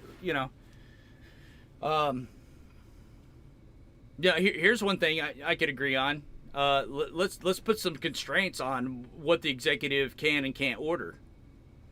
Let's just. Why didn't we do that? 4 years ago? 4 years ago. No, let's do it now. You want We'll leave. No. Let's kill it now. Let's kill it now. I would agree to this. Okay, here's a compromise. How about we kill it? How about we kill it in December of 2024? Okay, agreed. Okay, agreed. 100%. Okay. You can no longer do executive orders unless they fit the criteria that was originally set out for executive orders, which are basically to carry out the will of the Congress or execute the law. Yep. Okay. Yep. That's the only reason. Because that I didn't like how Trump did a lot of his executive orders. Because I'm like, well, that's great, but if he gets beat in 4 years, then we're going to be right back to. So let's do it. December. Yep, December 2024. I would 100% vote for severely restricting the executive branch's ability to put out executive orders. But if Biden's winning for re-election, I don't want to do that. I want to wait till 2028. Well, no. Well, let's do this. I'll give you this compromise. Let's say it's obviously clear that Senator Cruz is going to kick Biden's ass in 2024. Or it's already done. Yeah. Senator Cruz has won it. He's going to be the president. Yeah. Right. Get together with Congress. He's still a senator. Maybe we need to stop the steal. No. Well, you might have to stop the that's when the stop the steal is going to come back around. That's right. Right. Might not be stop the steal, but it might be Russian collusion based on false, foreign intelligence dossiers. But whatever form you want to put that in. You and Russia are right there together. Come on, man. Yeah, sure. So anyway, I would support that 100%. That's what I'm saying. So that's what I was talking to you about is you can't just come to the table and say, this is our agenda, this is what we want to do, and then I come across and say, okay, you want universal health care? We got to put a sunset on Social Security. That's what you want to do this? You want to do this thing? They're two different things. You think of Social Security as entitlement. I don't. I think of that. I've already paid in. I deserve it. I paid my part. It's mine. Yeah, well, so don't call it an entitlement. Right, but it's insolvent, and so something's got to be done about that, because what's happening is that we've barred against that so heavily that now it's a significant portion of it's a significant debt contributor. Okay. Well, once we flush the baby boomers through, we'll be okay. Well, so yeah, maybe. But once that population is down the road, the Social Security will come back. If not, then we need to up it 100%. All right, but you're missing my point. The point is that you've got to be able to say, okay, I want this. What do you want? What do you want out of this situation? Okay. It's a quid pro quo thing. It's got to be a quid pro quo. It's got to be a this for that. It's got to be a compromise. Right? I mean, that's, again, I point back to Reagan, and and how he dealt with Congress. And that's what he did. He said, "Guys, this is what I want. What do you want?" And they said, "This is what we want." And he said, Okay. I'll give you that. Okay, let's say we do that. But what we got to do is we got the agenda there. You and I are saying the same thing. Really. We got the agenda there. We get the Republicans in the room with the Democrats. Everybody's got their feet under the table. And they're looking at it. How can we get this done? What's it going to take? What don't you like? Who you like? What else do we need to do? Let's work. It's like Monty Hall. Let's make a deal. Right? I mean, that's what has to. Right now, for 4 years, that has not happened. No, I agree. We've had meetings with all the committees, and everybody working in their own little hole somewhere, their own little bubble, and nobody communicates. So we got to get out of those holes and get those guys at the table. So we're both saying I think. Well, no, right. So I mean, that's where I think we can agree is that. The Dems spent the better part of the last 4 years trying to get Trump out of office. That's what they did. Yeah, they didn't. They had no. What else were they going to do? They couldn't get any legislation because they kept doing that. Sent it over to McConnell, and he would never let the Senate look at it. So what are they going to do? For example, show me an example where the Dems. I've already cited 2 examples for you on what the pubs did, led by the executive, that they said, okay, let's all get our feet under the table and talk about this. One was the DACA kids, the other one was infrastructure. Trump, I was pissed about, even on the infrastructure thing, I thought he was going too far. And even with the DACA thing, I was kind of like, okay, so then what are you going to do after that? But he was willing to do it. But Pelosi and Schumer were like, we don't want to give Trump any legislative wins at all in this situation because why? Well, we don't want him to get reelected next time or whatever. There's that's the mentality it's come down to is, and now that we can just kind of executive order everything and we can, and like Schumer suggested, it would be a cinch for Biden to call a climate. We have a climate emergency. Therefore, I am going to seize hold of all the emergency powers and do whatever I want when it comes to climate. Carbon tax, we're going to shut down this, shut down whatever he wants to do. I mean, it's pretty obvious, when he can get rid of, several thousand jobs in the steel industry and in the oil industry with the stroke of a pen. That's bad. What's that? Okay. So he signed a bunch of other executive orders around no drilling in the Arctic, and because Trump had already opened that up, and also about our national parks, right? Drilling in the national parks. What do you feel about those? Is that okay? Or yeah, should we go ahead and drill those up? If we've got oil reserves there, we should open them up for sure. Why? So we're already energy. We're net energy producer. Why should we open up those areas when we're already a net energy? Well, we want to firm up our positions in those areas. They create jobs. You would think oil companies would be just screaming because all that had been revoked by Biden. You know what? All those oil companies they signed up and they didn't have to pay any money and reserve some leases. They've done no work up there whatsoever because they knew this wasn't going to fly. They knew that it just wasn't going to fly either with Democrats or Republicans going down the road. This is something that Trump just did, right? Mm-hmm. Well, nobody wants their you're going to go to Yellowstone and start drilling wells in the middle of Yellowstone. I don't care where you drill, wherever the oil is, get it. Wherever the natural gas is, get it. Yeah. Wow. True. But we don't need to drill that many because we'll have green energy, so that makes it easier. Yeah, you have yet to prove that because no source of green energy has been shown forth to be as efficient and scalable as fossil fuels. When you come up with something like that, cool. I'm all for it. But it's just not there yet, and that's the problem with progressive agenda is you're like, we'll get there eventually. In the meantime, all y'all are going to lose your jobs because we've got to show our constituents that that we're serious about this kind of agenda. That's not what you do. In Cincinnati, right?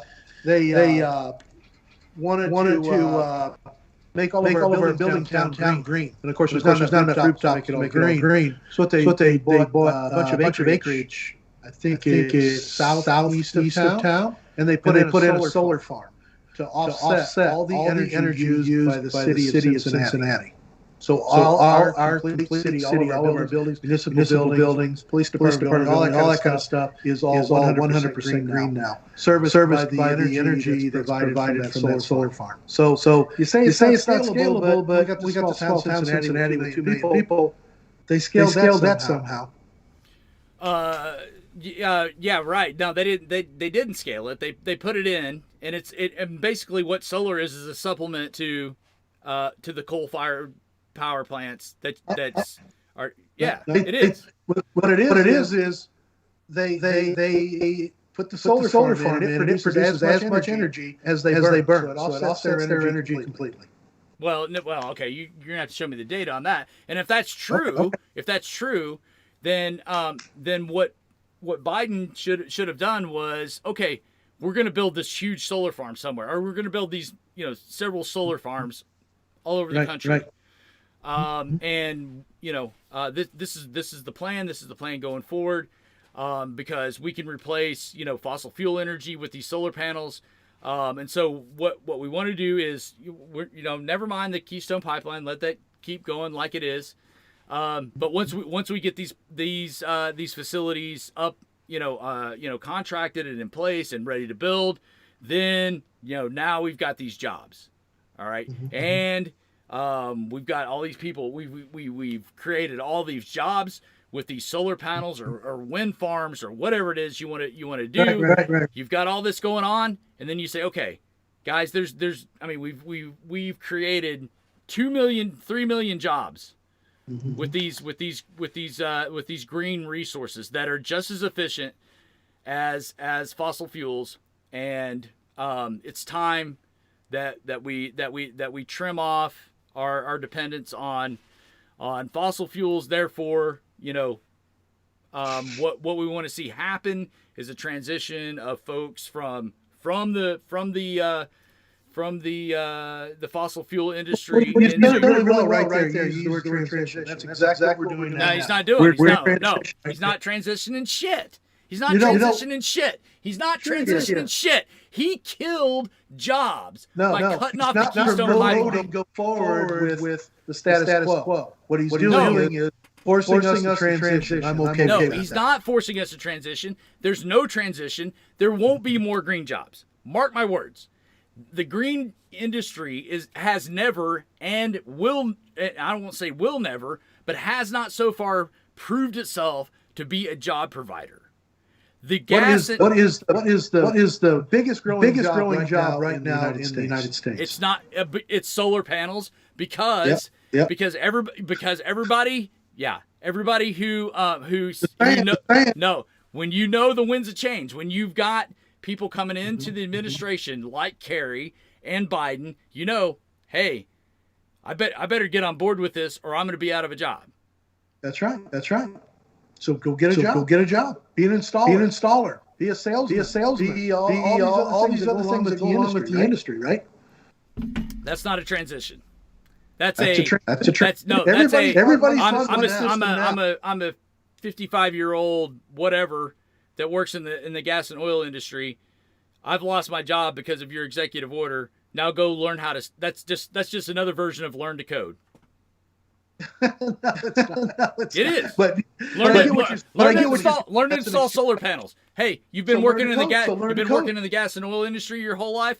Fuck you. You're out of a job now because we've got this green agenda, and so therefore you need to get out of that and go learn how to install solar panels. I'm going to back up. What's wrong with learn to code? Because you don't transition a workforce out of something they've been involved with their entire lives like that. It has to transition. You know what? There's no transition going on here. See? Yeah. How many career changes have you had in your life? 3. Okay. Did you transition between those career changes? Are they completely different from the previous career? Sure, by my own volition. There you go. There you go. So if there's no job in your particular, coal miner, But, coal but, miner, but there's no point in doing that. There's again. So we can argue about climate change here. Okay, so the globe's warming. Who's doing the most about the globe warming right now? What country? now, Who? China is, I think. No, they're not. Oh my God, no, they're not. They are the worst polluters ever. They are the worst polluters ever, but they're also the ones that are doing the most right now. No, they are not. They are not. The United States is the least polluter in the world. No. Yes, they are. Oh, what besides maybe New Zealand, where they've got a couple people and a few sheep? Is that what you're talking about? I'm talking about major industrial economic players. We are the least polluter in the entire world, especially compared to China, India. What? We're what? We are the biggest polluter in the world. We're not. No, we're not. Okay, that's fact check wrong. You're wrong about that. China is by far, followed by India. Tell you what. Let's take a break for a little bit. Okay. And we're going to come back and we're going to talk about polluters, China, and all that kind of stuff, right? I need to take a break. Sounds like a plan. All right, everybody watching on live stream, we're just going to walk away. That's what we're going to do. I'm not going to stop streaming. What's that? You going to leave it on? Yeah, I'm going to leave it on because I'm just going to. And then they can look at our wonderful backgrounds. Well, no, I'm going to put the first slide back on. They can look at that for a little while. But everybody watching, just go get yourself a drink, and we'll be back in a couple of minutes. That's what I need to do. Go get a drink. 100%. I'll give you a couple of minutes. Yep.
Yeah, I need that break myself. Yeah.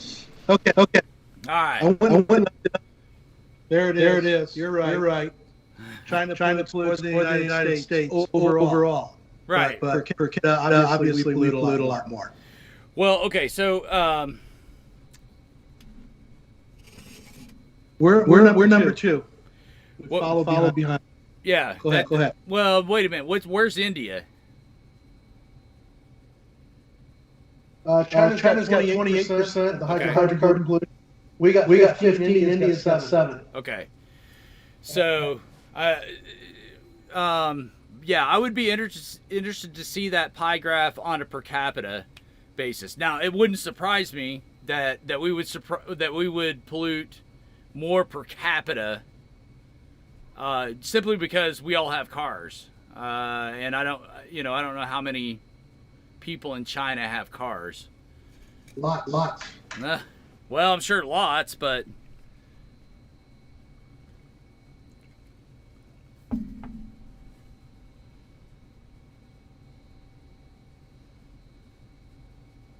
Anyway, I don't want to take time to it. Anyway. So, yeah. So the point being that, yeah. Okay. So if you want to do a transition from, so let's say, okay, here you are. You're Senator Herring.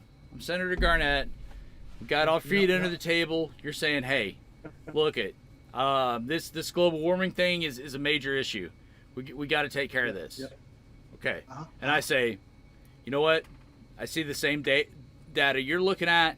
I agree. It's an issue we should take care of.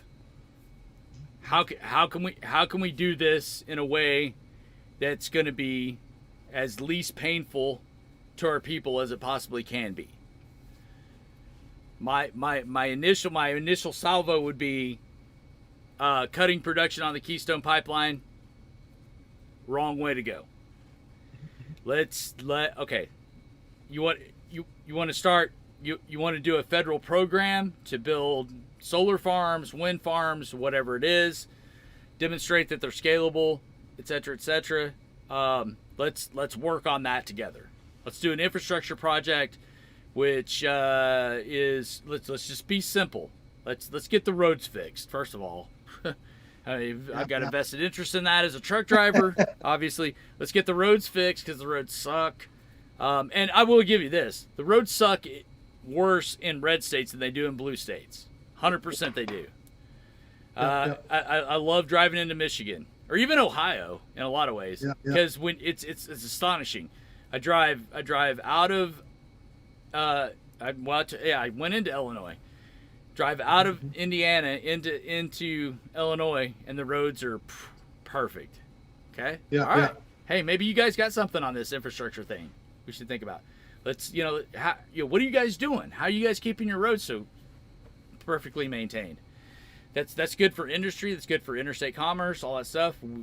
That's something that, quite honestly, astonishes me about Republicans is they're so resistant to this infrastructure thing. I don't really get it.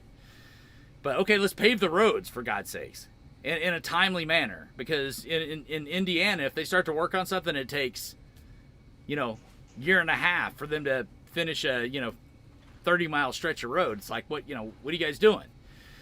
Right. So let's work on that, and let's talk about how. Let's be real about how scalable. So I have my doubts about just me as a layman. Who has studied this in a limited fashion. I have my doubts about how scalable wind and solar is compared to coal fire plants. Mm-hmm. So you're gonna have to show me some real hard data that if we put a solar farm here, if we put a wind farm here, if we do these things, we create these construction projects that are going to provide energy to our people. What's the trade-offs there? I'm always thinking about trade-offs, right? Let's try to get these things in place before we, again, in my estimation, that's, something like canceling the Keystone Pipeline is just a signal, that's not a good move. Let's not do that. Mm-hmm. Let's Let's done. Let's done. Right. Let's compromise about it. Let's keep the Keystone Pipeline thing going. All right. Or whatever else. Let's keep the exploratory fracking going on. Let's keep the exploratory drilling going on, even on public lands. Let's keep those things open for now. But what we really need to do is let's get together as an executive and legislative branch and really pass a strong bipartisan infrastructure plan, infrastructure and energy plan. That would be amazing. Right. And I might not get all the things I want out of it. You might not get all the things you want out of it.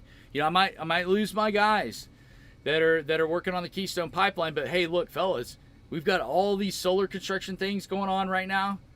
We've got a shortfall. You talk about short. I mean, I know about shortfalls in trucking. We got a shortfall. We've got so many people we need in this industry, and guess what? Every single person that loses their job from the cessation of that pipeline project, what we're going to do is we're going to fund you for X amount of time. We're going to send you to school to learn how to put these solar. We're going to transition you over, right?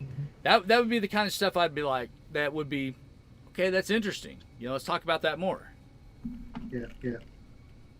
So I'm not too worried about the 1,100 construction workers because as working in construction basically all my life, construction workers know there's a beginning and end. Project gets canceled. All kinds of things go on. Those guys are going to find new jobs. 1,100 versus 330 million people in the United States.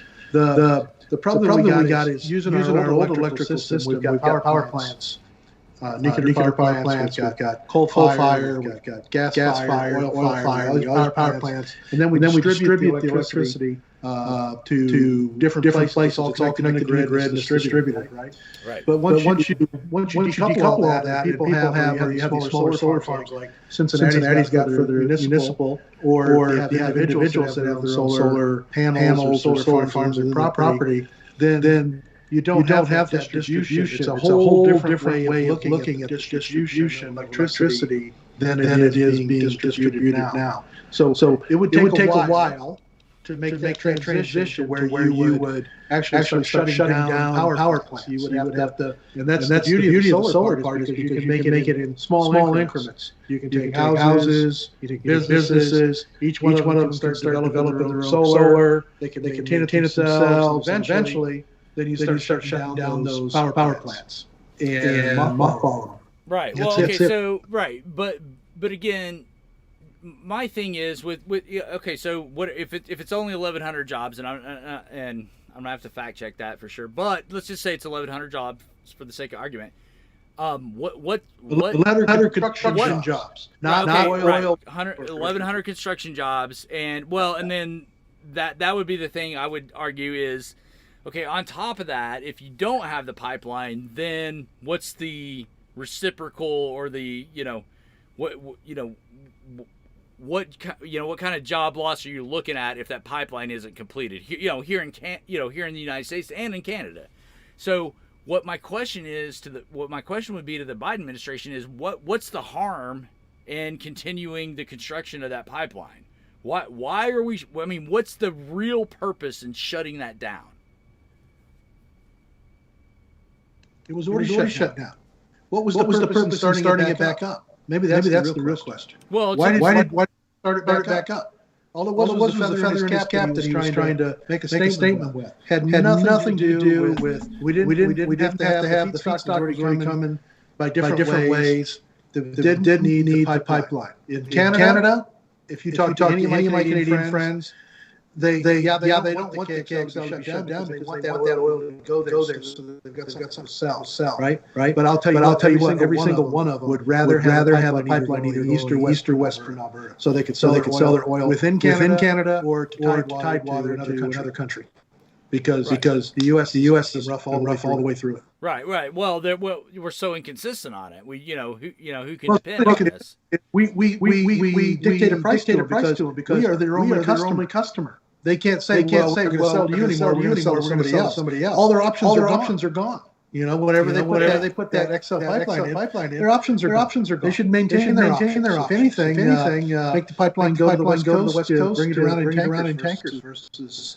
Well, yeah, right. Well, maybe so, but my considered guess is the reason the Biden administration shut down the construction of the XL pipeline was not because they're like, oh, this is a completely inefficient way to transport oil from Canada to the United States. That wasn't their rationale behind it. That's not the reason. Pipelines are the most efficient. Yeah, and so why did they shut it down? Because we didn't need the pipeline to begin with. No, that's not why they shut it down. No, I don't think so. There's more to it with the environmental stuff that was going on back in the Obama administration. You have to ask your question: why did Trump start the pipeline again? Well, because it was the belief that that was the best way to transport the most efficient energy source that we have from Canada to the United States. But we're energy independent or energy net neutral. Right. So why you have to open up that one more pipeline? Why did he do that? Solidify that position. It was a political pawn. Maybe. That he played. Well, and so and right, and so and you're telling me that this isn't a political pawn for the Biden administration. Sure. No, it's a statement for sure. Okay. It's negating what Trump did. Right. Just one more thing. It's like the Muslim ban, Yep. They took away the Muslim ban. Yeah. Why did Trump do that? Did it make any sense? If you were to put the best construction on it, it was because Trump. Well, and it wasn't a Muslim ban. It was a ban from certain countries of certain individuals who were deemed to be.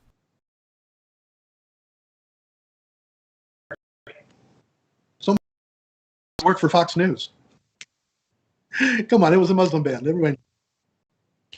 So Biden got rid of it. Why did Trump have it in the first place? I'm gonna look. Dang, Yeah, you got a glitch there. I am. I keep kicking this cord for some reason. Uh-oh.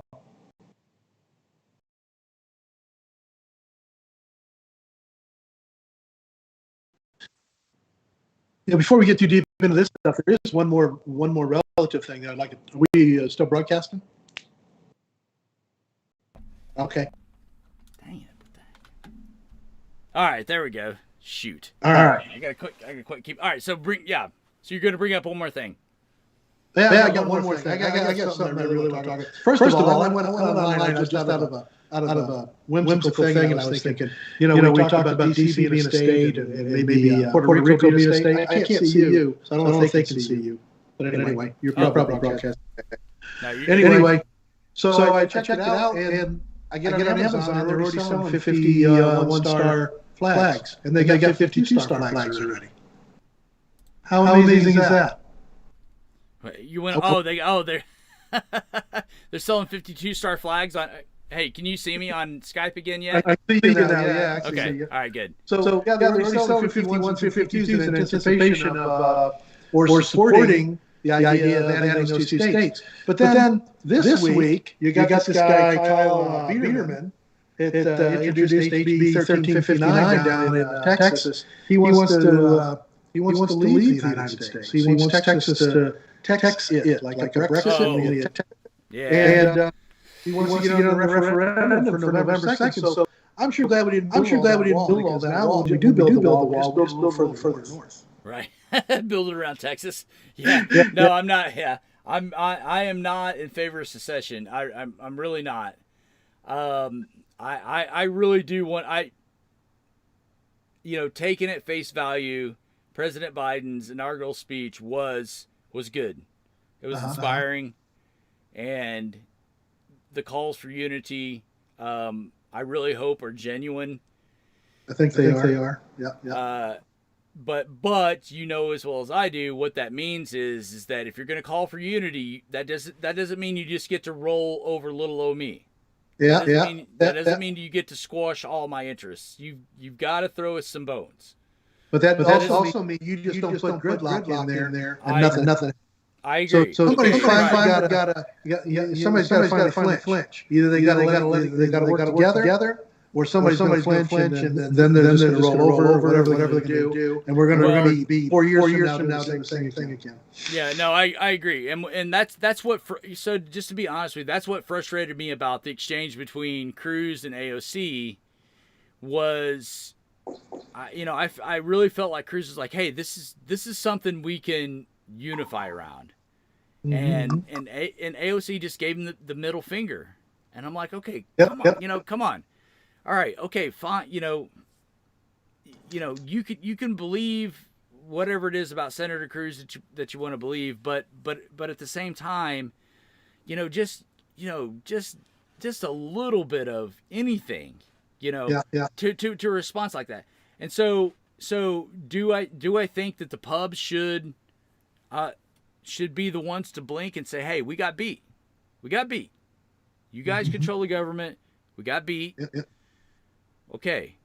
But we still want to be part. We want you to still be part of the government. Right. So let's work together. So don't, just don't roll over us.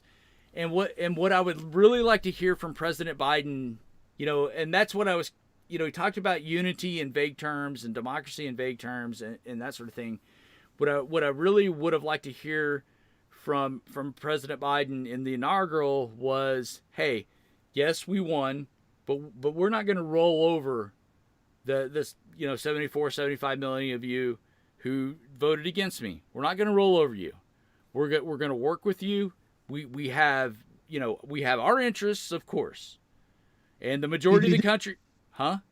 You did say that. He addressed the people that voted against him and said that he's still the president for everybody. Well, not just the vote for him, but you have to, right? Okay. So, but you have to demonstrate that. Yeah, I mean, and that's the thing that's what's been frustrating to me about his executive orders is that so far, there's nothing he has signed in the form of an executive order that I am in agreement with. I mean, not one. Not one. Not one. You don't like the Democratic platform. You said there's nothing in there that you agree with. And you told them that before. Yeah, and then right. you don't like it. You did. Well, no, there's no, it's not that there's nothing that I like in the Democratic platform. It's that, okay, if you want that, then you have to throw us a bone. You have to work with the minority. Again, I cite the 80s. This is what Reagan and the boys did in the 80s. They, Do you agree that the DACA kids should have a path to citizenship? Yes, absolutely, 100%.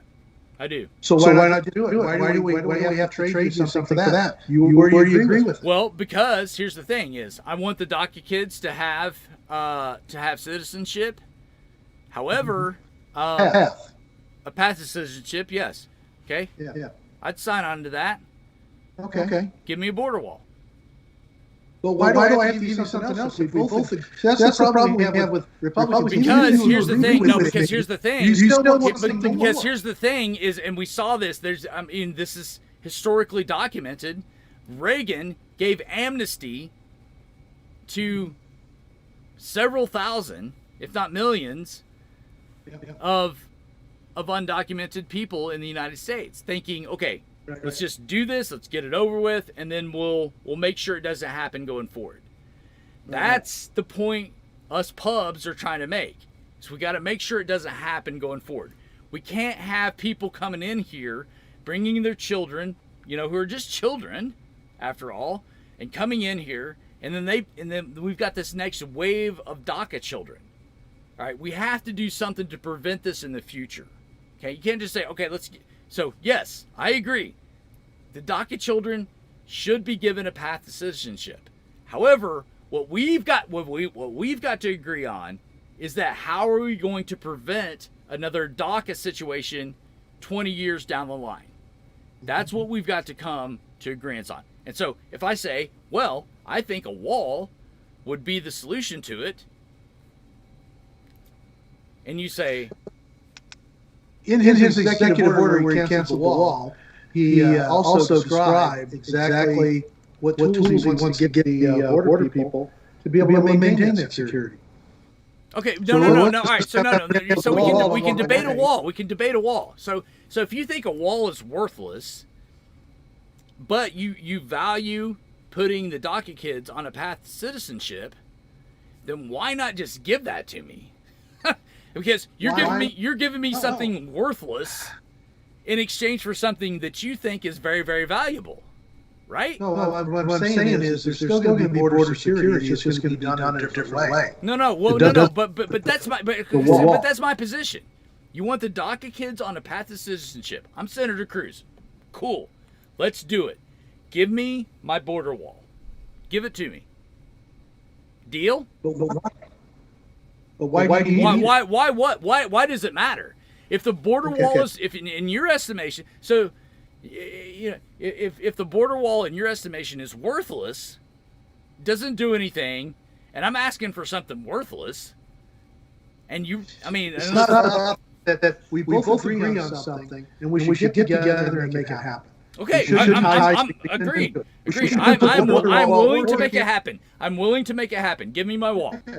Give me my wall, and I'll give you your. Border wall in there. If you're going to put the border wall in, then I'm going to put single payer. No. We're talking. No, you want the DACA. You want the DACA kids on a path to citizenship. Give me my wall. So this is how unreasonable. No, it's not.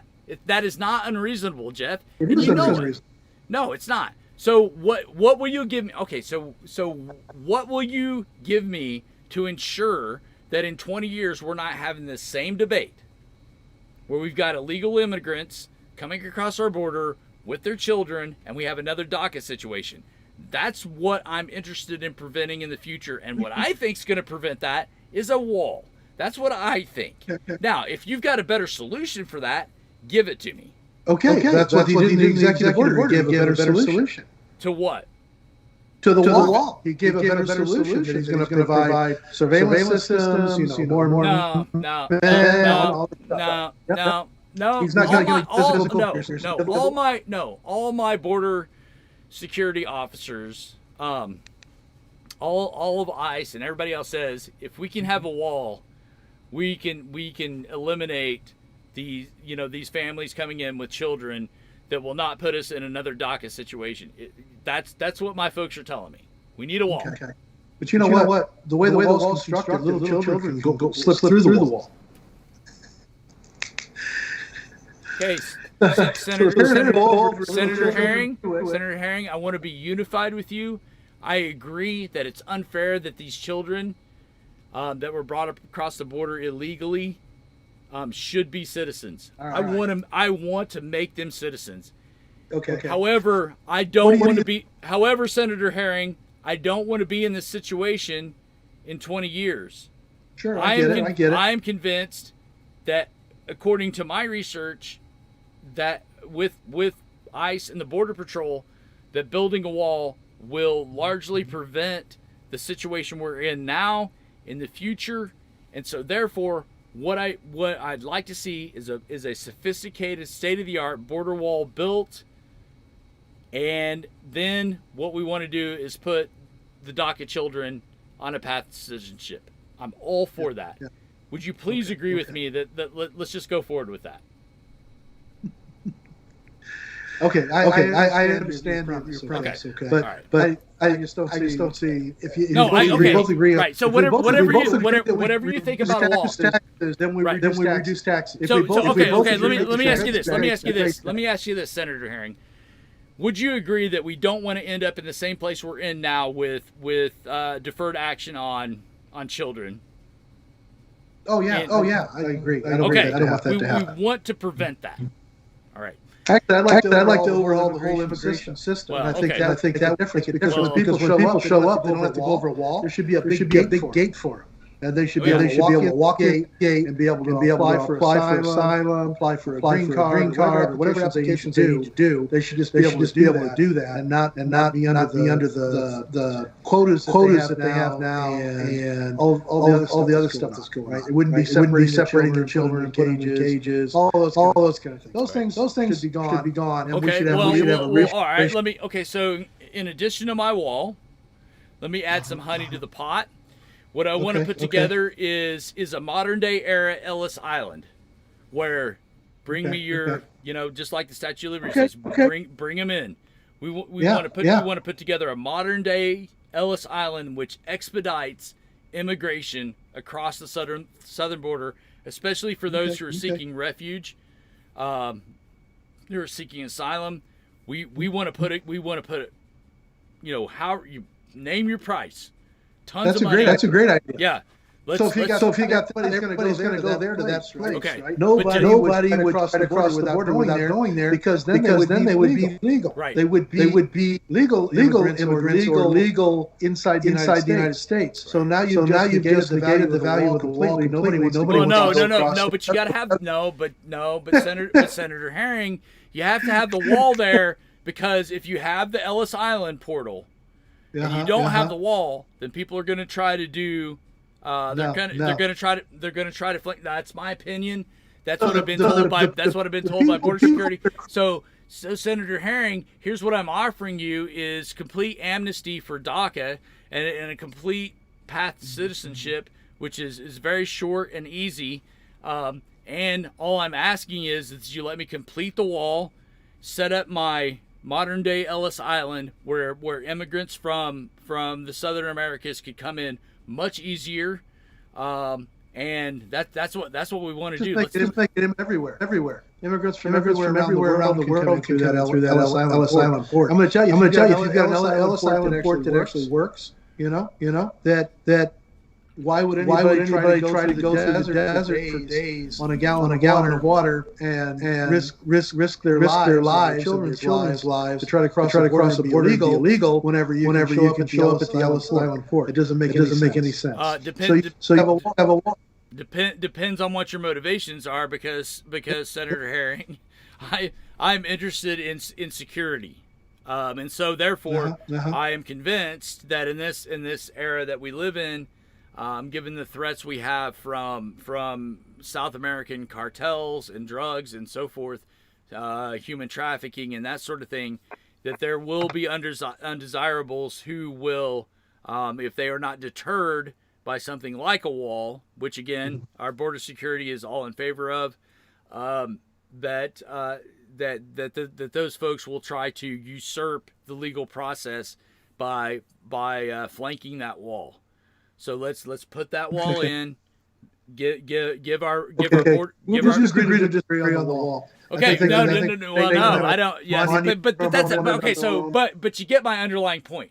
See, that's I get your underlying point. Right. Completely. This is get my underlying point too. That Trump campaigned on the wall, the big beautiful wall. Right. Every single rally he had mentioned the big beautiful wall. And he even went to the wall to have big, beautiful rallies. Right. So it was it's a caricature of Trump. Okay. Well, okay. So all right, but that's right. Okay, fair enough point. But what I'm trying to say is, and I'll agree with you that Trump was, Trump was as divisive as they come.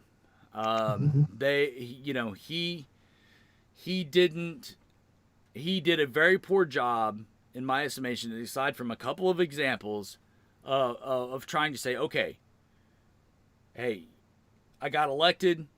It's a very controversial election.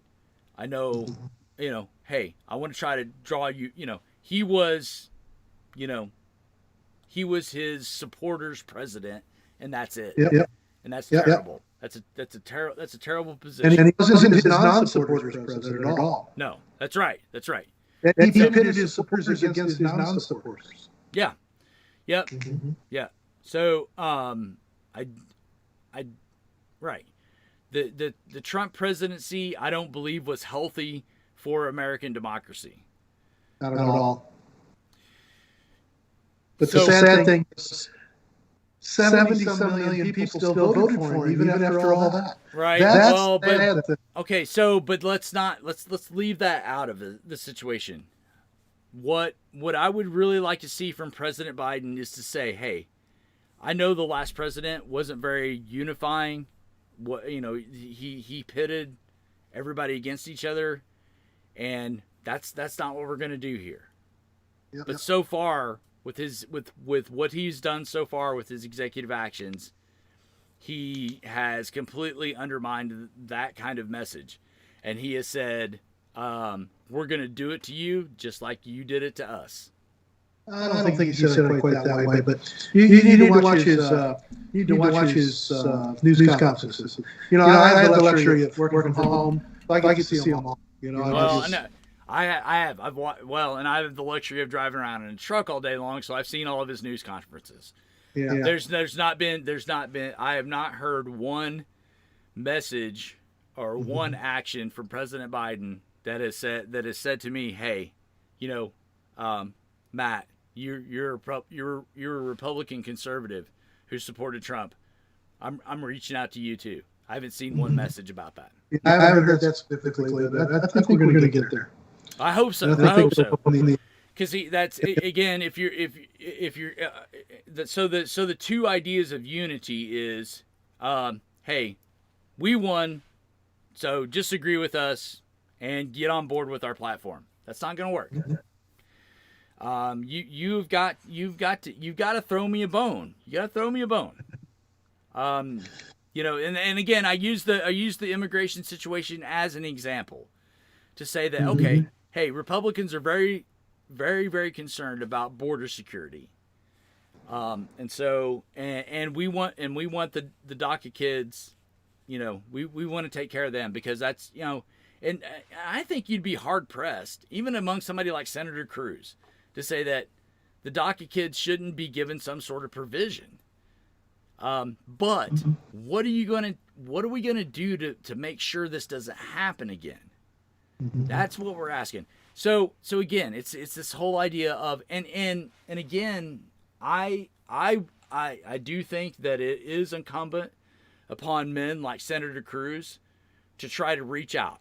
All right, and so that's where I give him credit with the AOC thing. Is I agree. For Senator Cruz to agree with AOC, that's monumental. She should have taken that ball and hey, let's do this thing. Let's be together at least on this. But she took it as an opportunity to accuse him of attempted murder, which is stupid. That was a stupid thing for her to do. DACA thing. I just came to my mind about it. Okay. How about if we been giving you some promises it's not going to happen 20 years from now? Why don't we just say we know it's going to continually happen? So how do we treat these children? These children are children. They're 18 years old. When they turn 18, they go to the DACA program. They have a path to citizenship, and this is what it is. That way we can just get that off the table. So the DACA kids that are already here, already signed up, they've got a path, and any future DACA kids. And then that takes care of those DACA kids that are being wronged by their parents. All right. And now let's go into the immigration. I like your Ellis Island idea. We could have a couple of Ellis Islands around the country where flight